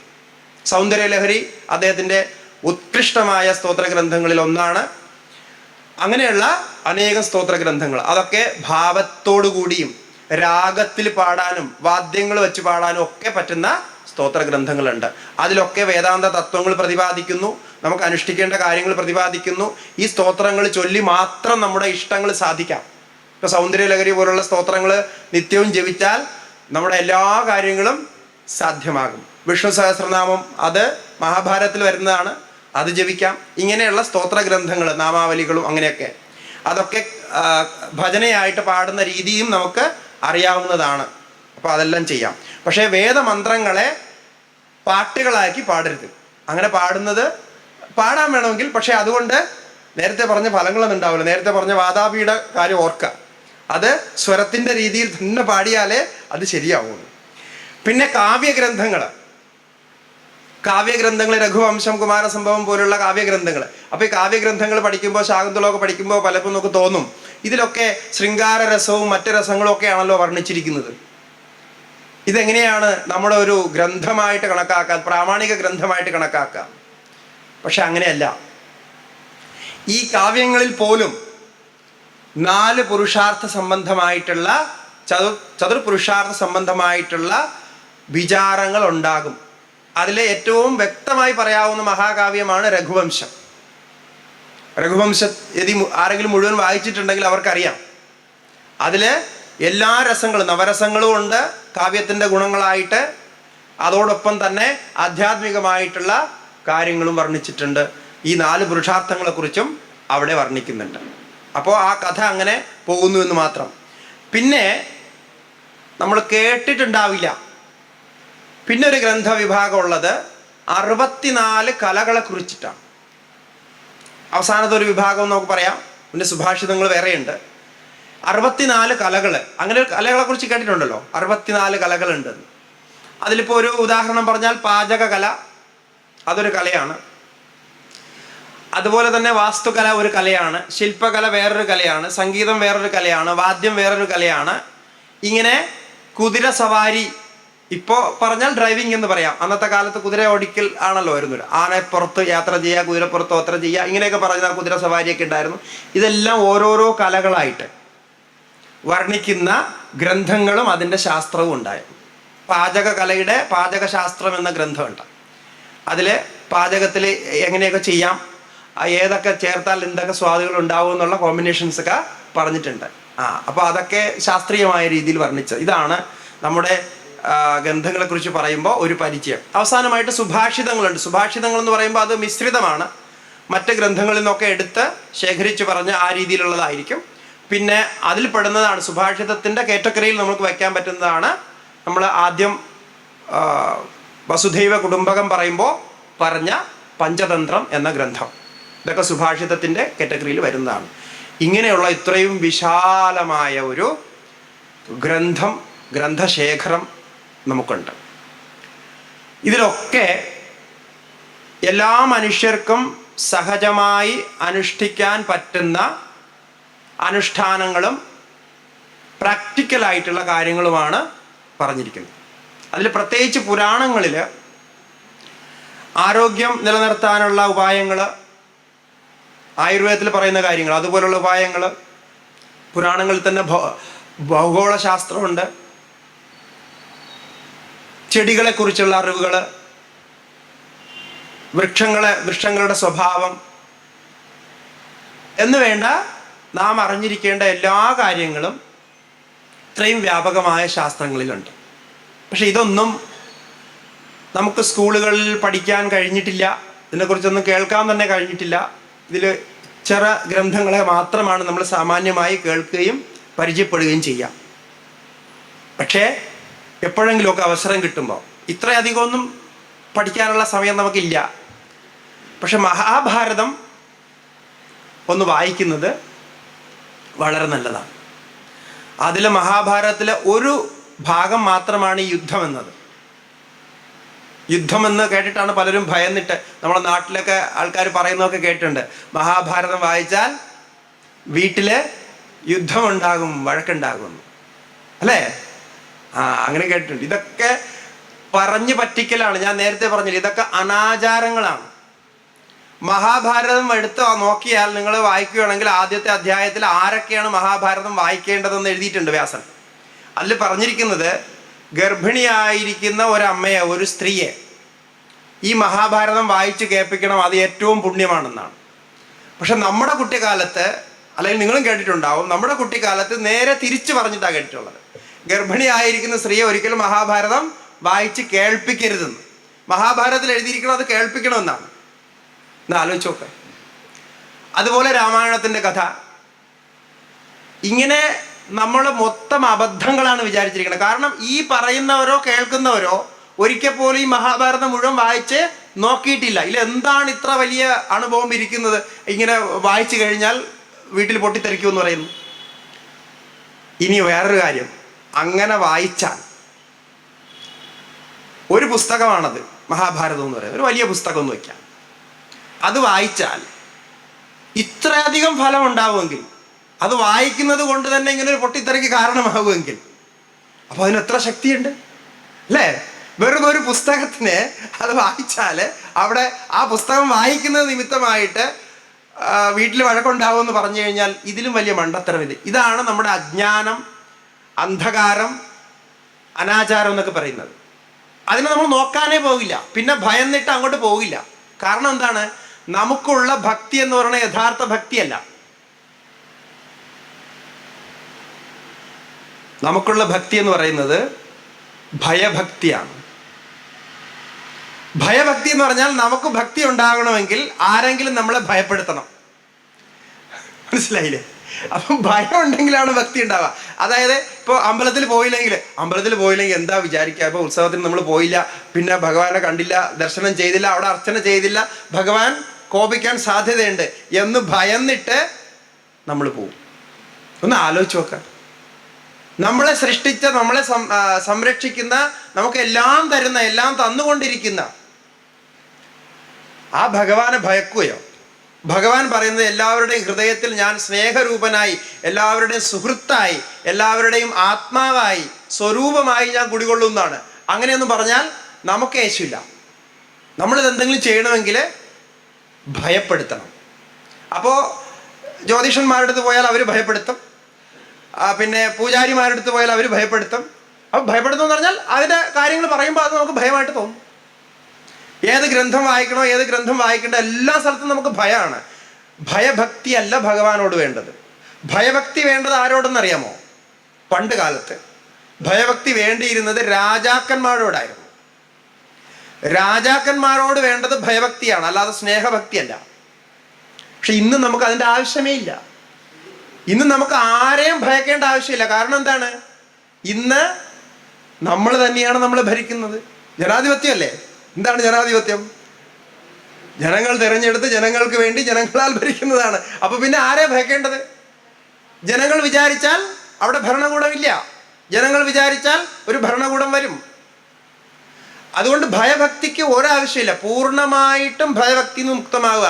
പ്രത്യേകിച്ച് സനാതന ധർമ്മം ഭയഭക്തിയെക്കുറിച്ചേ അല്ല പറയുന്നത്, എവിടെയും പറഞ്ഞിട്ടില്ല. അങ്ങനെ ചെയ്തില്ലെങ്കിൽ നിങ്ങളെ നശിപ്പിച്ച് കളയും, നിങ്ങളുടെ കുടുംബം നശിപ്പിച്ച് കളയൂ എന്ന് എവിടെയാണ് പറഞ്ഞിരിക്കുന്നത്? ഏത് വാക്യമാണ് അതിന് പ്രമാണം? അപ്പം ഇതൊക്കെ അനാചാരമാണ്. നേരത്തെ ഞാൻ പറഞ്ഞ പോലെ സ്ത്രീധനത്തെക്കുറിച്ചുള്ള അനാചാരം. പിന്നെ ഇപ്പോൾ വന്നിരിക്കുന്ന ഏറ്റവും വലിയൊരു സമൂഹത്തിലെ പ്രശ്നം നമ്മളെല്ലാവരും ചേർന്ന് പരിഹരിക്കേണ്ടത് ഡ്രഗ്സ് അല്ലേ? നിങ്ങൾ ആലോചിക്കും, സ്വാമിജി ഇത്രയൊക്കെ വളരെ നന്നായിട്ട് പറഞ്ഞിട്ട് അവസാനം എന്തിനാണ് ഇങ്ങനെയൊക്കെ പറയുന്നത്? സത്യത്തിൽ നിന്ന് ഒരിക്കലും നമ്മൾ മാറിപ്പോകാൻ പാടില്ല. നമ്മൾ എന്ത് തന്നെ പറഞ്ഞാലും, ഞാൻ ഇനിയിപ്പോൾ ഇവിടെ 5 ദിവസം ഉപദേശിച്ചു, ഇനി ഞാനിവിടെ 1 വർഷം ഇരുന്ന് ഉപദേശിച്ചാലും നിങ്ങൾ ജീവിക്കാൻ പോകുന്നത് സമൂഹത്തിലാണ്. നിങ്ങൾ ഇവിടെ നിന്ന് പോകുമ്പോൾ സമൂഹത്തിലേക്കാണ് പോകുന്നത്. ഞാൻ കുറച്ച് കഴിഞ്ഞ് വണ്ടി കയറി ഞാനങ്ങ് പോകും. എനിക്ക് എന്താണ്, ഞാൻ എൻ്റെ അടുത്ത സമൂഹത്തിലേക്ക് പോകും. ഞാൻ പോകുന്നത് അങ്ങനെ ഒരു സമൂഹത്തിലാണ്. നമ്മുടെ വരുന്ന തലമുറയെ നശിപ്പിച്ചു കൊണ്ടിരിക്കുന്ന, നമ്മുടെ എല്ലാ ആകാംക്ഷകളെയും നശിപ്പിക്കുന്നത്, സമൂഹത്തിൻ്റെ ഉന്നമനത്തെ നശിപ്പിക്കുന്നത്, ദിശാബോധം കെടുത്തിയിട്ടുള്ള ഒരവസ്ഥയാണ് ഇപ്പോൾ ഈ മാദക പദാർത്ഥങ്ങൾ, ഡ്രഗ്സിന് ചെറുപ്പക്കാർ അഡിക്റ്റ് ആവുന്നതും, മദ്യപിക്കാത്ത അല്ലെങ്കിൽ മദ്യപാനത്തിന് തുല്യമായിട്ട് ഡ്രഗ്സുകൾ ഉപയോഗിക്കാത്ത ഏതെങ്കിലും കുടുംബം ഉണ്ടെങ്കിൽ അത് വളരെ ചുരുക്കമായി വന്നൊരവസ്ഥ. നമ്മുടെ കുട്ടിക്കാലത്തൊക്കെ ഗ്രാമങ്ങളിൽ ആരെങ്കിലും ഒരാളൊക്കെ മദ്യപിച്ചിരുന്നു എപ്പോഴെങ്കിലും. അപ്പോൾ തന്നെ അയാൾക്ക് ഭയങ്കര ആക്ഷേപമാണ്. അയാളെ കളിയാക്കലും മദ്യപാനി എന്ന് വിളിക്കലും ഒക്കെ അങ്ങനെയൊക്കെ ഉണ്ടായിരുന്നു. ഇപ്പോൾ മദ്യപാനം ഇല്ലാത്തൊരു കുടുംബമെന്ന് കണ്ടെത്താൻ വളരെ പ്രയാസം. എന്തൊരവസ്ഥയെ നോക്കാം. എന്ത് ബോധമാണ് നമുക്കുള്ള, എന്ത് എഡ്യൂക്കേഷനാണ് നമുക്കുള്ള, എന്താണ് സഹായമുള്ളത്? അതിന് പല കാരണങ്ങളും പറയാനുണ്ടാവും. ഈ കാരണങ്ങളൊക്കെ ഉണ്ടായത് എന്തുകൊണ്ട്? ഇതെല്ലാം മനുഷ്യനല്ലേ ഉണ്ടാക്കിയത്. അതിന് കാരണം നമ്മുടെ തെറ്റിദ്ധാരണ, നമ്മുടെ അറിവില്ലായ്മ, നമ്മുടെ ജീവിതത്തെക്കുറിച്ചുള്ള ബോധം നമുക്കില്ലാതെ, അല്ലാതെ വേറെ ഒരു ആൻസറും ഇതിനില്ല. മദ്യക്കുപ്പികളുടെ പുറത്ത് വലിയ അക്ഷരത്തിൽ എഴുതിയിട്ടുണ്ട്, എന്താണ്? മദ്യം കഴിക്കുന്നത് ആരോഗ്യത്തിന് ഹാനികരമാണ്. ഇതെന്താ? ഇത് വായിക്കാനൊന്നും ആർക്കും പറ്റുന്നില്ലേ? എന്നിട്ട് ദാരിദ്ര്യമാണ്, ജീവിക്കാൻ വകയില്ല, ജീവിക്കുന്നതൊക്കെ പിന്നെ നഷ്ടമാകുന്നു എന്ന് പറയുകയും ചെയ്യുന്നു. ശരിക്കും പറഞ്ഞാൽ ഒരു കണക്കെടുത്ത് നോക്കാം. ഒരു വീട്ടിൽ കുറഞ്ഞത് 2 പേര് ദിവസവും മദ്യം കഴിക്കണമെങ്കിൽ അതിൻ്റെ ഒരു കണക്കെടുത്ത്, 1 വർഷത്തെ കണക്കെടുത്ത് നോക്കിയാൽ ആ പൈസ കൊണ്ട് എന്തെല്ലാം ചെയ്യാം. നമുക്ക് ദാരിദ്ര്യമില്ല, കഷ്ടപ്പാടില്ല. പക്ഷേ നമ്മളെ ദാരിദ്ര്യത്തിലേക്കും കഷ്ടപ്പാടിലേക്കും കൊണ്ടുപോകുന്ന ഇത്തരം പ്രവണതകളുണ്ട്. ഇത് മാറാത്തതിടത്തോളം കാലം ഒരിക്കലും ജീവിതത്തിന് ഉന്നമനമില്ല. ഒരു ആധ്യാത്മികതയ്ക്കും ഒന്നും ചെയ്യാൻ കഴിയില്ല. ഒരു ഭഗവാനും രക്ഷിക്കാൻ കഴിയില്ല. ഭഗവാൻ സ്വയം അവതരിച്ചാലും ഈ ഒരവസ്ഥയിൽ നിന്ന് രക്ഷിക്കുക അത്യന്തം കഠിനമാണ്. അതുകൊണ്ട് അത് വലിയൊരു അപായമാണ്. അതിൽ നിന്ന് നമുക്ക് സമൂഹത്തെ രക്ഷിക്കാൻ കഴിഞ്ഞാൽ അത് വളരെ നല്ലതാണ്. അതിനുവേണ്ടി ശ്രമിക്കുക. നിങ്ങൾ ഓരോരുത്തരും അത് മനസ്സിൽ വെച്ച് വീട്ടിലുള്ളവരോടൊത്തും സംസാരിക്കുക, പ്രത്യേകിച്ച് ചെറുപ്പക്കാരോടൊത്ത് സംസാരിക്കുക. അപ്പം അതൊക്കെ അങ്ങനെയൊക്കെ പറഞ്ഞപ്പോൾ കേൾക്കുകയാണെങ്കിൽ കേൾക്കട്ടെ എന്ന രീതിയിൽ. അല്ലെങ്കിൽ ഭയങ്കര അപകടമാണ്. അത് സംഭവിച്ചുകൊണ്ടിരിക്കുന്നു. അതിൽ നിന്നുണ്ടാകുന്നതായിട്ടുള്ള പ്രശ്നങ്ങൾ, സൂയിസൈഡ്, കൊല്ലുകയും കൊല ചെയ്യുകയും ചെയ്യുന്നത്, ആക്രമണങ്ങൾ, പിടിച്ചുപറി, എല്ലാം അത് സംബന്ധിച്ചാണ്. ആക്സിഡൻറ്റുകൾ ഉണ്ടാകുന്നത്, ഈ കഴിഞ്ഞ കുറച്ചു കാലം മുമ്പ് ആക്സിഡൻറ്റുകൾ ഉണ്ടാകുന്നതിൻ്റെ ഒരു ഹിസ്റ്ററി, അതിൻ്റെ ഒരു സ്റ്റാറ്റിക്സ് വന്നിരുന്നു. 90% ആക്സിഡൻറ്റുകൾ ഉണ്ടാകുന്നത് ഡ്രഗ്സ് ഉപയോഗിച്ച് ഓട്ടിച്ചത് കൊണ്ടാണ്. അപ്പോൾ അതൊക്കെ ഈ ധർമ്മത്തിനെ നമ്മൾ പരിചയപ്പെടുമ്പോൾ, ധർമ്മത്തിൻ്റെ ഗുണങ്ങളെ നമുക്ക് സമൂഹത്തിലേക്ക് കൊണ്ടുവരണം എന്ന് നമുക്ക് ചിന്തിക്കുമ്പോൾ അറിഞ്ഞിരിക്കേണ്ട കാര്യങ്ങളാണ്. എല്ലാവരും നല്ലവരായിട്ട് ജീവിക്കാനാണ് ആഗ്രഹിക്കുന്നത്, സുഖമായിട്ട് ജീവിക്കാനാണ് ആഗ്രഹിക്കുന്നത്. പക്ഷെ എന്തുകൊണ്ടോ നല്ലതായിരിക്കേണ്ടതും സുഖമായിരിക്കേണ്ടതും ഒക്കെ എന്താണ്, എങ്ങനെയാണ് എന്ന് മനസ്സിലാകാതിരിക്കുന്നൊരവസ്ഥയുണ്ട്. അതിൽ നിന്ന് നമുക്ക് മുക്തമാകാൻ കഴിയണം. 2 ചോദ്യങ്ങളുണ്ട്. ആ ചോദ്യങ്ങൾ ഒന്ന് സംശയത്തിൽ പറഞ്ഞ് ഈ പ്രഭാഷണ പരമ്പര ഇവിടെ സമാപിപ്പിക്കാം. ഇന്നലെ വന്ന ചോദ്യമാണ്. സ്വാമിജി ഇന്നലെ പറഞ്ഞ ശ്രീ ബുദ്ധ ഭഗവാനെ സനാതനധർമ്മത്തിൽ ഉൾക്കൊള്ളാൻ ശ്രമിച്ചു. പക്ഷെ ജൈനമതത്തെ പോലെ സനാതനധർമ്മത്തിൽ ഉൾക്കൊള്ളാൻ സഹായിച്ചിട്ടുണ്ടോ? ജൈനമതത്തെ അതുപോലെ എന്നായിരിക്കണം. ഗൃഹസ്ഥ ജീവിതവും സന്യാസ ജീവിതവും ജൈനമതത്തെയും ബുദ്ധമതത്തെയും അങ്ങനെ മതവിഭാഗനം ചെയ്തിട്ടല്ല ഉൾക്കൊണ്ടിട്ടുള്ളത്. ജൈനമതത്തിൻ്റെ ആചാരങ്ങൾ നോക്കിയാൽ അതിൽ മിക്ക ആചാരങ്ങളും ഒരു സാധകന് സനാതന ധർമ്മം വിധിക്കുന്ന ആചാരങ്ങളാണ് അവർ ചെയ്യുന്നത്. നമ്മൾ സനാതനധർമ്മത്തിലെ പൂജയും ബാക്കി വിധികളൊക്കെ ചെയ്യുന്നത് പോലെ ജൈനധർമ്മത്തിലും അതേപോലെ തന്നെ പൂജകളും വിധികളും ഒക്കെ ഉണ്ട്. ദേവിദേവന്മാരുണ്ട്, അവരുടെ ഋഷികളുണ്ട്, ഒക്കെ അതുപോലെയുണ്ട്. അതുപോലെ അവതാരങ്ങളായിട്ട് പറയുമ്പോൾ എല്ലാവരെയും അവതാരത്തിൽ ഉൾക്കൊള്ളിക്കണമെന്നില്ല. ഇപ്പം ജിനദേവനെ ഉപ അവതാരങ്ങളിൽ ഉൾക്കൊള്ളിച്ചിട്ടുണ്ട് നമ്മുടെ പുരാണങ്ങളിൽ. അതുകൊണ്ട് അതൊരു വിഷയമല്ല. പിന്നെ ഗൃഹസ്ഥ ജീവിതവും സന്യാസ ജീവിതവും ഒരുമിച്ച് കൊണ്ടുപോകാൻ പറ്റില്ല എന്ന് പറഞ്ഞല്ലോ. അതൊരു വിഷയമാണ്. ഞാൻ ആലോചിച്ചിരുന്നു, അങ്ങനെ പറഞ്ഞപ്പോൾ ഒരു ചോദ്യം ആരും ചോദിച്ചില്ലല്ലോ എന്ന്. ഗൃഹസ്ഥ ജീവിതവും സന്യാസ ജീവിതവും ഒരുമിച്ച് കൊണ്ടുപോകാൻ പറ്റില്ല എന്നാണ് സ്വാമിജി അഭിപ്രായപ്പെട്ടത്. എന്നാൽ രാജർഷിയായ ജനക മഹാരാജാവ് ഇതിനൊരു അപവാദമാണോ? എല്ലാവരും പറയുന്ന ഈ ചോദ്യം നമ്മൾ എല്ലായ്പ്പോഴും പ്രതികരിക്കുന്ന ചോദ്യമാണ്. കാരണം അങ്ങനെ പറയുമ്പോൾ എല്ലാവരും ചോദിക്കുന്നതാണ്. ജനക മഹാരാജാവ് എന്നൊരാളുണ്ടല്ലോ, അദ്ദേഹം ഗൃഹസ്ഥനുമായിരുന്നു സന്യാസിയുമായിരുന്നു എന്നാ വിചാരിക്കുക. അത് തന്നെ തെറ്റാണ്. അദ്ദേഹം ഗൃഹസ്ഥനായിരുന്നു, ഒരു രാജാവായിരുന്നു, ഒരു ഭരണകർത്താവായിരുന്നു. പക്ഷെ സന്യാസി ആയിരുന്നില്ല. സന്യാസധർമ്മം അദ്ദേഹം സ്വീകരിച്ചിരുന്നില്ല. അങ്ങനെ എവിടെയും വർണ്ണിച്ചിട്ടില്ല അദ്ദേഹം സന്യാസിയാണെന്ന്. പിന്നെ വർണ്ണിച്ചിട്ടുള്ളത് അദ്ദേഹം ജ്ഞാനിയാണ് എന്ന് വർണ്ണിച്ചിട്ടുണ്ട്. ഗൃഹസ്ഥനുമായിരുന്നു, അദ്ദേഹം ജ്ഞാനിയുമായിരുന്നു. അത് ഞാൻ ഇന്നലെ പറയുകയുണ്ടായി. ഗൃഹസ്ഥനായിരുന്നാലും ബ്രഹ്മജ്ഞാനം സമ്പാദിക്കാം. പക്ഷെ അങ്ങനെ ചെയ്യാൻ പോകുമ്പോൾ വരുന്ന ബുദ്ധിമുട്ടുകൾ കൊണ്ടാണ് അത് മാറണമെന്ന് പറയുന്നത് എന്ന് ഞാൻ പറഞ്ഞിരുന്നു. പക്ഷെ ജനക മഹാരാജാവിനെ സംബന്ധിച്ചിടത്തോളം ജനക മഹാരാജാവിൻ്റെ അവരുടെ പരമ്പരയിൽ, രാജർഷി പരമ്പരയിൽ തന്നെ ഈ ജ്ഞാനം ഉൾക്കൊള്ളുകയും ജീവിത രീതിയും ഉൾക്കൊണ്ടിരുന്നു എന്ന് നാം മനസ്സിലാക്കണം. കാരണം ജനക മഹാരാജാവ് ഒരാളല്ല, അതൊരു ഫാമിലി ആയിരുന്നു. അതായത് ആ രാജകുടുംബത്തിൽ വരുന്ന രാജാക്കന്മാരൊക്കെ ജനക മഹാരാജാവ് എന്നാണ് പറഞ്ഞിരുന്നത്. അത് വ്യക്തമായിട്ട് ഭാഗവതത്തിൽ ഒക്കെ പറയുന്നുണ്ട് അതിനെക്കുറിച്ച്. അപ്പോൾ അനേകം ജനകന്മാരുണ്ടായിരുന്നു. അവരൊക്കെ ജ്ഞാനികളായിരുന്നു എന്ന് പറഞ്ഞാൽ അവിടെ വന്ന ആ പദം സ്വീകരിക്കുമ്പോൾ അവരിതൊക്കെ പഠിച്ച് മനസ്സിലാക്കി അനുഷ്ഠിച്ചിട്ട് വന്നിരുന്നു. അപ്പോൾ അങ്ങനെ ജ്ഞാനികളായിരുന്നു. എല്ലാവരും ബ്രഹ്മജ്ഞാനത്തിന് യോഗ്യത സമ്പാദിക്കുന്നവരായിരുന്നു. ഇതിനെക്കുറിച്ച് ശങ്കരാചാര്യ സ്വാമിജികളും വ്യക്തമായിട്ട് ബൃഹദാരണ്യക ഉപനിഷത്തിലും ഗീതാഭാഷ്യത്തിലും ഒക്കെ പറഞ്ഞിട്ടുണ്ട്. പിന്നെ ഗീതയിലും അദ്ദേഹത്തിൻ്റെ പേര് പറഞ്ഞിട്ടുണ്ട്. അപ്പോൾ അദ്ദേഹം സന്യാസി ആയിരുന്നില്ല. അതായത് സന്യാസവും ഗൃഹസ്ഥാശ്രമവും ഒരുമിച്ച് കൊണ്ടുപോയ ആളല്ല. ഗൃഹസ്ഥാശ്രമത്തിൽ ഇരുന്നു കൊണ്ട്, രാജാവായി ഇരുന്നു കൊണ്ട് അദ്ദേഹം ജ്ഞാനം സമ്പാദിച്ച ആളാണ് എന്നാണ് അതിൻ്റെ ശരിയായ രീതി. സനാതനധർമ്മത്തിൽ പ്രകൃതിയെയും അതിനോട് ബന്ധപ്പെട്ട എല്ലാത്തിനെയും നമ്മൾ ആരാധിക്കുന്നു. ഇതെല്ലാം ഭഗവത്ഗീതയിൽ പറഞ്ഞ പോലെ ഓരോ ദേവന്മാരായിട്ടാണോ സങ്കല്പിക്കുന്നത്? തീർച്ചയായിട്ടും ഈ പ്രകൃതിയെ തന്നെ, ഈ സൃഷ്ടിയെ തന്നെ ഭഗവാന്റെ സ്വരൂപമായിട്ട് സങ്കല്പിക്കുന്നതാണ് സർവം ഖൽവിദം ബ്രഹ്മ തജ്ജലാനിധി ശാന്ത ഉപാസീത എന്ന ഉപനിഷത്ത് മന്ത്രം. ആത്മേവേദകം സർവം ബ്രഹ്മേവേദകം സർവം എന്ന് പറയുന്ന അനേകം ഉപനിഷത്ത് മന്ത്രങ്ങളുണ്ട്.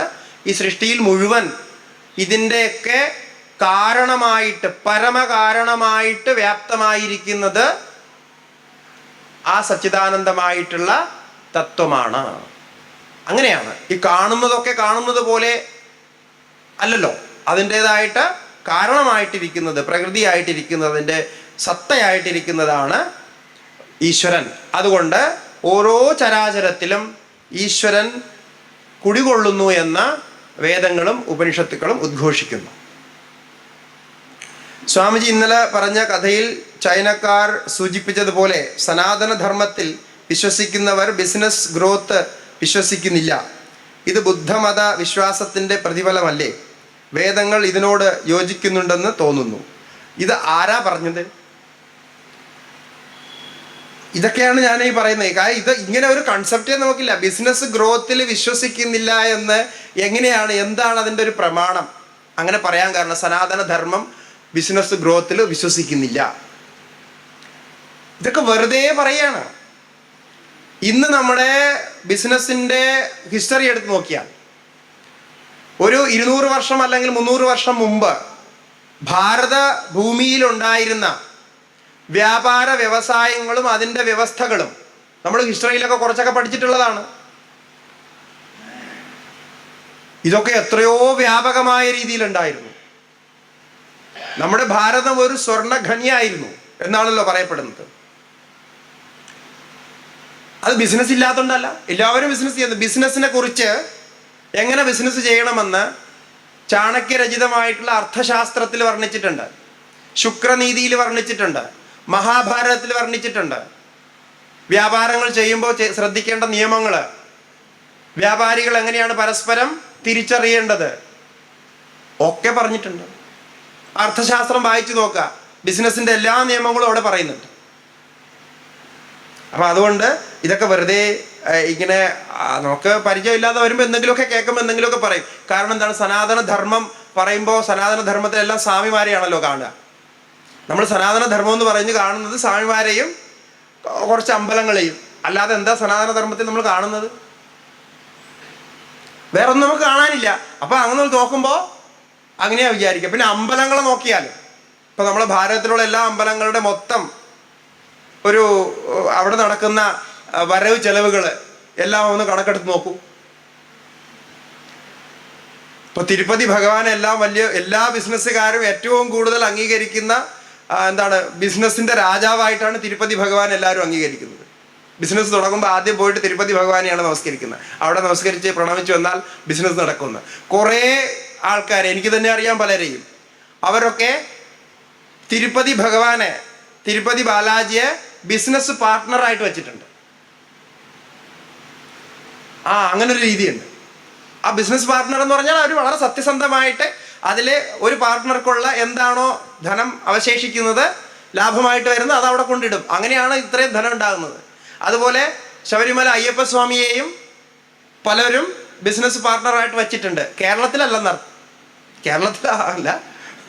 തമിഴ്നാട്ടിലും ആന്ധ്രയിലും തെലങ്കാനയിലും മഹാരാഷ്ട്രയിലും ഒക്കെ. അങ്ങനെ അവർ ആ ബിസിനസ്സിൽ നിന്ന് സമ്പാദിക്കുന്ന ഒരു ഭാഗം കൊണ്ടാണ് അവിടെ സമർപ്പിക്കുന്നത്. അപ്പം ഈ ടെക്നിക്ക് നമ്മൾ മനസ്സിലാക്കിയിട്ട് നമ്മളും പലർക്കും ഉപദേശിച്ചിട്ടുണ്ട്. ഈ ബിസിനസ് ശരിക്കും നടക്കുന്നില്ല എന്നൊക്കെ പറയുന്നവരടുത്ത് നമ്മളിങ്ങനെ ചില ടെക്നിക്കുകളൊക്കെ പറഞ്ഞു കൊടുത്തപ്പോൾ അത് സാധിച്ചിട്ടുണ്ട്. വാസ്തവത്തിൽ അത് സക്സസ് ആവുന്നുണ്ട്. അപ്പോൾ ഒരു പാർട്ട് ഭഗവാന് കൊടുക്കുക. കാരണം എന്താണ്? അതൊരു സത്യമാണ്. നമ്മുടെ ശാസ്ത്രത്തിൽ പറഞ്ഞിരിക്കുന്നത് 100 രൂപ സമ്പാദിച്ചാൽ ഒരാള് 100 രൂപ ലാഭമായിട്ട് സമ്പാദിക്കണം. ഇപ്പം 100 രൂപയ്ക്ക് ബിസിനസ് ചെയ്ത് നമുക്ക് 100 രൂപ കിട്ടാതെ ലാഭമല്ലല്ലോ. ഇപ്പം 100 രൂപ ബിസിനസ് ചെയ്ത് 200 രൂപ കിട്ടിയാൽ 100 രൂപ ലാഭം. ആ ലാഭമാണ് നമ്മുടെ ഭാഗത്ത് നിൽക്കുക, നമ്മുടെ സ്വത്ത്. പിന്നെ ബാക്കി ബിസിനസ്സിൻ്റെതാണ്. 100 രൂപ സമ്പാദിച്ചാൽ അതിൽ 10 രൂപ 10% 10 രൂപ ദാനം ചെയ്യണമെന്ന്. 100 രൂപ സമ്പാദിച്ചിട്ട് 10 രൂപ ദാനം ചെയ്താൽ ഈ 90 രൂപയ്ക്ക് ശക്തി വർദ്ധിക്കും. ആ 90 രൂപ എന്നുള്ള ആ ധനം ശുദ്ധധനമാകും. അപ്പോൾ അതിന് കൂടുതൽ ശക്തി വർദ്ധിക്കും. സംശയം ഉണ്ടെങ്കിൽ നിങ്ങൾ അങ്ങനെ ചെയ്തു നോക്കും. ബിസിനസ് ചെയ്യുന്നവരുണ്ടെങ്കിൽ നാളെ മുതൽക്ക് ഈ ഒരു കണക്കിൻ്റെ ഇതിൽ ചെയ്തു നോക്കൂ, തീർച്ചയായിട്ടും സക്സസ് ആവും. കാരണം നമ്മുടെ ഒരു സങ്കല്പമുണ്ട്, ഓരോ അണയും ശേഖരിച്ചാൽ മാത്രമേ നമുക്ക് സമ്പാദിക്കാൻ പറ്റുള്ളൂ. ഒരു പൈസ പോലും എക്സ്ട്രാ ചിലവാക്കരുത്, എന്നാൽ മാത്രമേ സമ്പാദിക്കാൻ പറ്റുള്ളൂ. അതൊരു കൺസെപ്റ്റാണ്. പക്ഷെ വേറൊരു കൺസെപ്റ്റ് ഉണ്ട്. ഇതുപോലെ ഞാനൊരു പരീക്ഷണം നടത്തിയ എൻ്റെ ഒരു അനുഭവം കൂടി പറഞ്ഞിട്ട് അവസാനിപ്പിക്കാം, ഈ വിഷയം വന്നതുകൊണ്ട്. ഒരിക്കൽ നമ്മൾ യാത്ര ചെയ്യുന്ന സമയത്ത് രാജസ്ഥാൻ, ഗുജറാത്ത്, ഇങ്ങനെ പല സ്ഥലത്തുമൊക്കെ പോകാറുണ്ട്.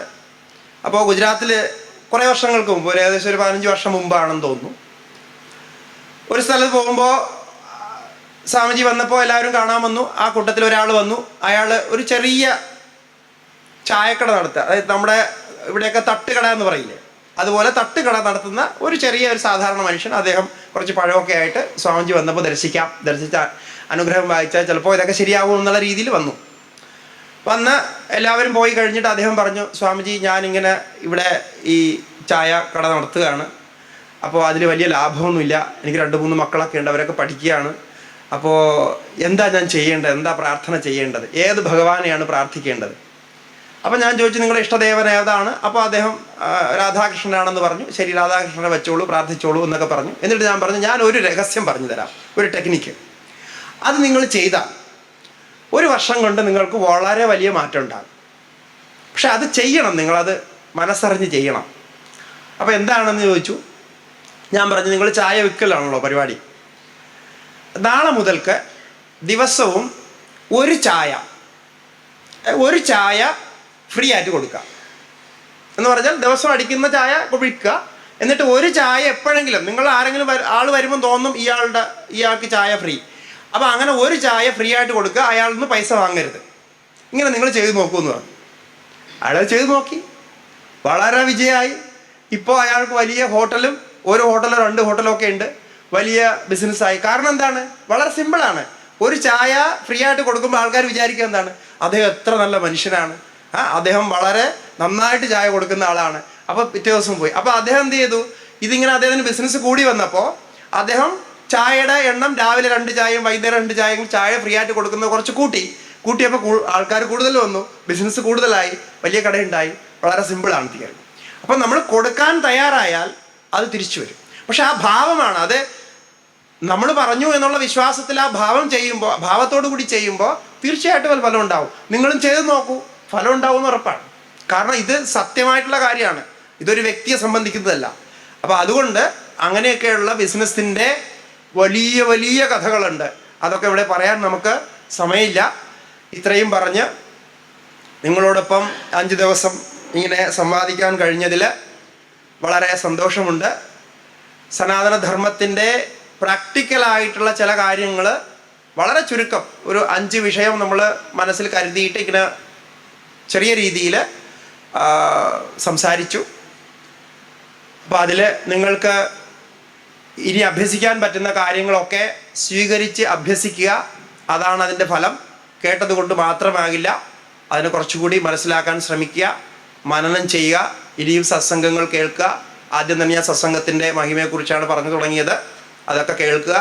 ഈ പറഞ്ഞ ശാസ്ത്രങ്ങളെ പരിചയപ്പെടുത്തിയതൊക്കെ എപ്പോഴെങ്കിലുമൊക്കെ കിട്ടുകയാണെങ്കിൽ, വെറുതെ ഒരു ആകാംക്ഷയ്ക്ക്, ഒരു കൗതൂഹലത്തിന് വേണ്ടിയെങ്കിലും അതൊക്കെ ഒന്ന് വായിക്കുക. പിന്നെ നമ്മുടെ കുട്ടികളെയൊക്കെ പറഞ്ഞ് അവരെ ഈ വഴിക്ക് ചിന്തിപ്പിക്കുക. നമ്മുടെ സമൂഹത്തെ വളർത്താൻ പറ്റുന്ന കാര്യത്തിൽ, സമൂഹത്തെ സഹായിക്കാൻ പറ്റുന്ന കാര്യങ്ങൾ ചെയ്യുക. അതുപോലെ ഈ നേരത്തെ പറഞ്ഞതുപോലെ ഇപ്പോൾ റിട്ടയർഡ് ആയിരിക്കുകയാണ്, നമുക്ക് എന്തെങ്കിലുമൊക്കെ പഠിപ്പിക്കാൻ കഴിയും, കുട്ടികൾക്ക് ട്യൂഷൻ എടുക്കാൻ കഴിയുമെങ്കിൽ ഫ്രീ ആയിട്ട് ട്യൂഷൻ എടുക്കുക. എന്താണ് പെൻഷനൊക്കെ കിട്ടുന്നവരുണ്ടെങ്കിൽ കുട്ടികളെ പഠിപ്പിക്കുക, ഫ്രീ ആയിട്ട് ചെയ്യുക. കാരണം അച്ഛനമ്മമാർക്ക് ഇപ്പോൾ കുട്ടികളെ പഠിപ്പിക്കാൻ, ട്യൂഷൻ പഠിപ്പിക്കാനൊക്കെ ഒരുപാട് ധനം ചിലവഴിക്കേണ്ടി വരുന്നു. അപ്പോൾ അങ്ങനെ ഒരു പരിപാടി തുടങ്ങുക. പിന്നെ ഈ ഒരു കൂട്ടായ്മ, നിങ്ങളിങ്ങനെ സത്സംഗമൊക്കെ ചെയ്യുന്ന ഒരു കൂട്ടായ്മ ഉണ്ട്, വളരെ സന്തോഷം. അതിങ്ങനെ നിരന്തരം തുടരുന്ന രീതിയിൽ എന്തെങ്കിലുമൊക്കെ പരിപാടികൾ, ഇങ്ങനെ വക്താക്കളെ, പ്രഭാഷകരെയൊക്കെ കൊണ്ടുവന്ന് അങ്ങനെ ചെയ്യുക. അല്ലെങ്കിൽ നിങ്ങളിൽ ചിലർ തന്നെ തയ്യാറായിട്ട് പ്രഭാഷണം ചെയ്യുക. കാരണം കുറേ പ്രഭാഷണം ചെയ്ത് കഴിയുമ്പോൾ നമുക്കും പ്രഭാഷണം ചെയ്യാൻ പറ്റുമല്ലോ. അപ്പോൾ അങ്ങനെയൊക്കെ പ്രഭാഷണം ചെയ്യുക, ഭജന ചെയ്യുക, ഇങ്ങനെയുള്ള കാര്യങ്ങൾ തുടരുക. പിന്നെ നമ്മുടെ ഇപ്പോൾ ഈ കൊറോണ കാലത്ത് കുറച്ച് വ്യത്യസ്തമായ രീതിയിൽ നമ്മളെ ക്ലാസ്സുകളൊക്കെ തുടങ്ങിയിട്ടുണ്ട്. അതിൽ ഓൺലൈനായിട്ട് 2 ക്ലാസ്സുകൾ ഇംഗ്ലീഷിലും മലയാളത്തിലും ഒരു വീക്കിലി ക്ലാസ്സായിട്ട് നടക്കുന്നുണ്ട് ഓൺലൈനായിട്ട്. അപ്പോൾ വാട്സപ്പ് ഗ്രൂപ്പ്, അതിലൂടെ സൂമിലൂടെയൊക്കെ ആഴ്ചയിൽ ഒരു ക്ലാസ്സായിട്ട് മലയാളത്തിലും ഒരു ക്ലാസ് ഇംഗ്ലീഷിലുമായിട്ട് ഈ ഗ്രന്ഥങ്ങളൊക്കെ പരിചയപ്പെടുകയും പഠിക്കുകയും ഒക്കെ ചെയ്യുന്ന വിസ്തരിച്ച് അതൊക്കെ പഠിക്കുന്ന രീതിയിലുള്ള ഒരു ക്ലാസ്സുകളുണ്ട്. ആർക്കെങ്കിലുമൊക്കെ താല്പര്യമുണ്ടെങ്കിൽ സമയമുണ്ടെങ്കിൽ ആ ഗ്രൂപ്പിൽ ചേർന്ന് കൂടുതൽ പഠിക്കണമെന്ന് താല്പര്യമുണ്ടെങ്കിൽ പഠിക്കാം. അതിനിവിടെ ഗ്രൂപ്പിൻ്റെ ലിങ്കും കാര്യങ്ങളുമൊക്കെ ഇവിടെ കൊടുക്കുന്നുണ്ടാകും.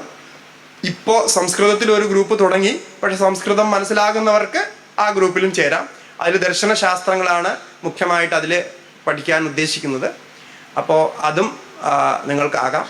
ഇത്രയും പറഞ്ഞുകൊണ്ട് എല്ലാവരും വളരെ ക്ഷമയോടുകൂടി, ഭാവത്തോടുകൂടി, സഹകരണത്തോടുകൂടി ഇത് കേട്ടിരുന്നു. അപ്പം എല്ലാവർക്കും ഭഗവാന്റെ അനുഗ്രഹം ഉണ്ടാവട്ടെ, സംഗമേശ്വര ഭഗവാന്റെ അനുഗ്രഹം ഉണ്ടാകട്ടെ എന്ന് പ്രാർത്ഥിച്ചുകൊണ്ട് ഹരിഹി ഓം.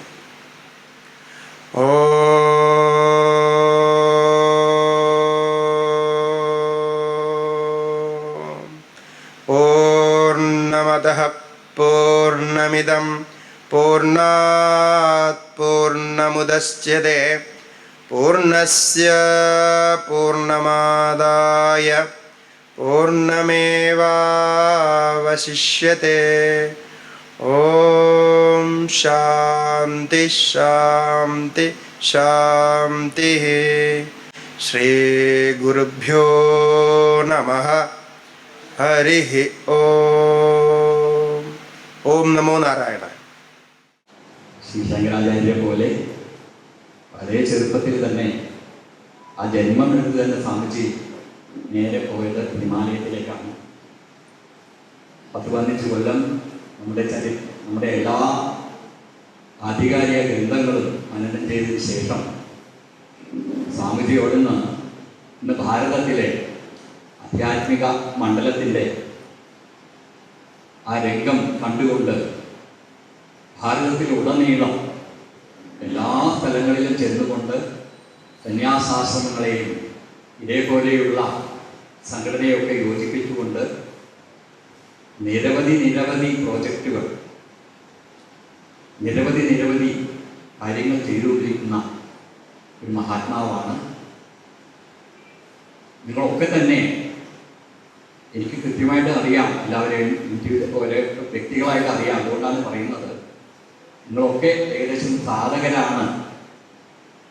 അങ്ങനെയുള്ള സാധകരുടെ ഒരു കൂട്ടായ്മയാണ് സംഗമധർമ്മസമിതി എന്നും നമുക്കൊക്കെ അറിയാം. സംഗമേശൻ്റെ അല്ലെങ്കിൽ ഈ നാടിൻ്റെ പഴയ മഹാത്മാക്കളായ ഋഷിമാരൊക്കെ തപം ചെയ്തിട്ടുള്ള ഈ നാടിൻ്റെ പുണ്യവും നിങ്ങളെപ്പോലുള്ള സാധകരുടെയൊക്കെയുള്ള പുണ്യവും കൊണ്ട് തന്നെയാണ് സ്വാമിജിക്ക് ഇങ്ങനെ നമ്മുടെ അടുത്തേക്ക് വരാനും 5 ദിവസം നമുക്ക് വേണ്ടി ഇത്രയും അമ്മയൊക്കെ ഇരുത്തി ഭൗതിക നമ്മുടെ മണ്ഡലത്തിലേക്ക് എന്തൊക്കെയോ ഭയങ്കരമായിട്ടുള്ള ഒരു മാറ്റങ്ങൾ നമുക്ക് ഈ 5 ദിവസമായിട്ട് വന്നു കഴിഞ്ഞു. അത്തരം വിലയേറിയ ഉപദേശങ്ങൾ അടങ്ങുന്ന പ്രഭാഷണവും ചെയ്യാനായിട്ട് നമുക്ക് ഭാഗ്യം ലഭിച്ചിരിക്കുകയാണ്. നമ്മുടെയൊക്കെ ആഗ്രഹം ഇനിയും സ്വാമിജിയുടെ എത്ര തിരക്കാണെങ്കിലും ഇതുപോലെ ജ്ഞാനയജ്ഞങ്ങൾക്ക് സ്വാമിജി വരണം എന്നുള്ള ഭാഗ്യവും നമുക്ക് ഇനിയും ഉണ്ടാകട്ടെ. അത്രമാത്രമേ ഞാൻ പറയുന്നു. ഇനിയും നമുക്ക് ധാരാളം സമയം വേണം.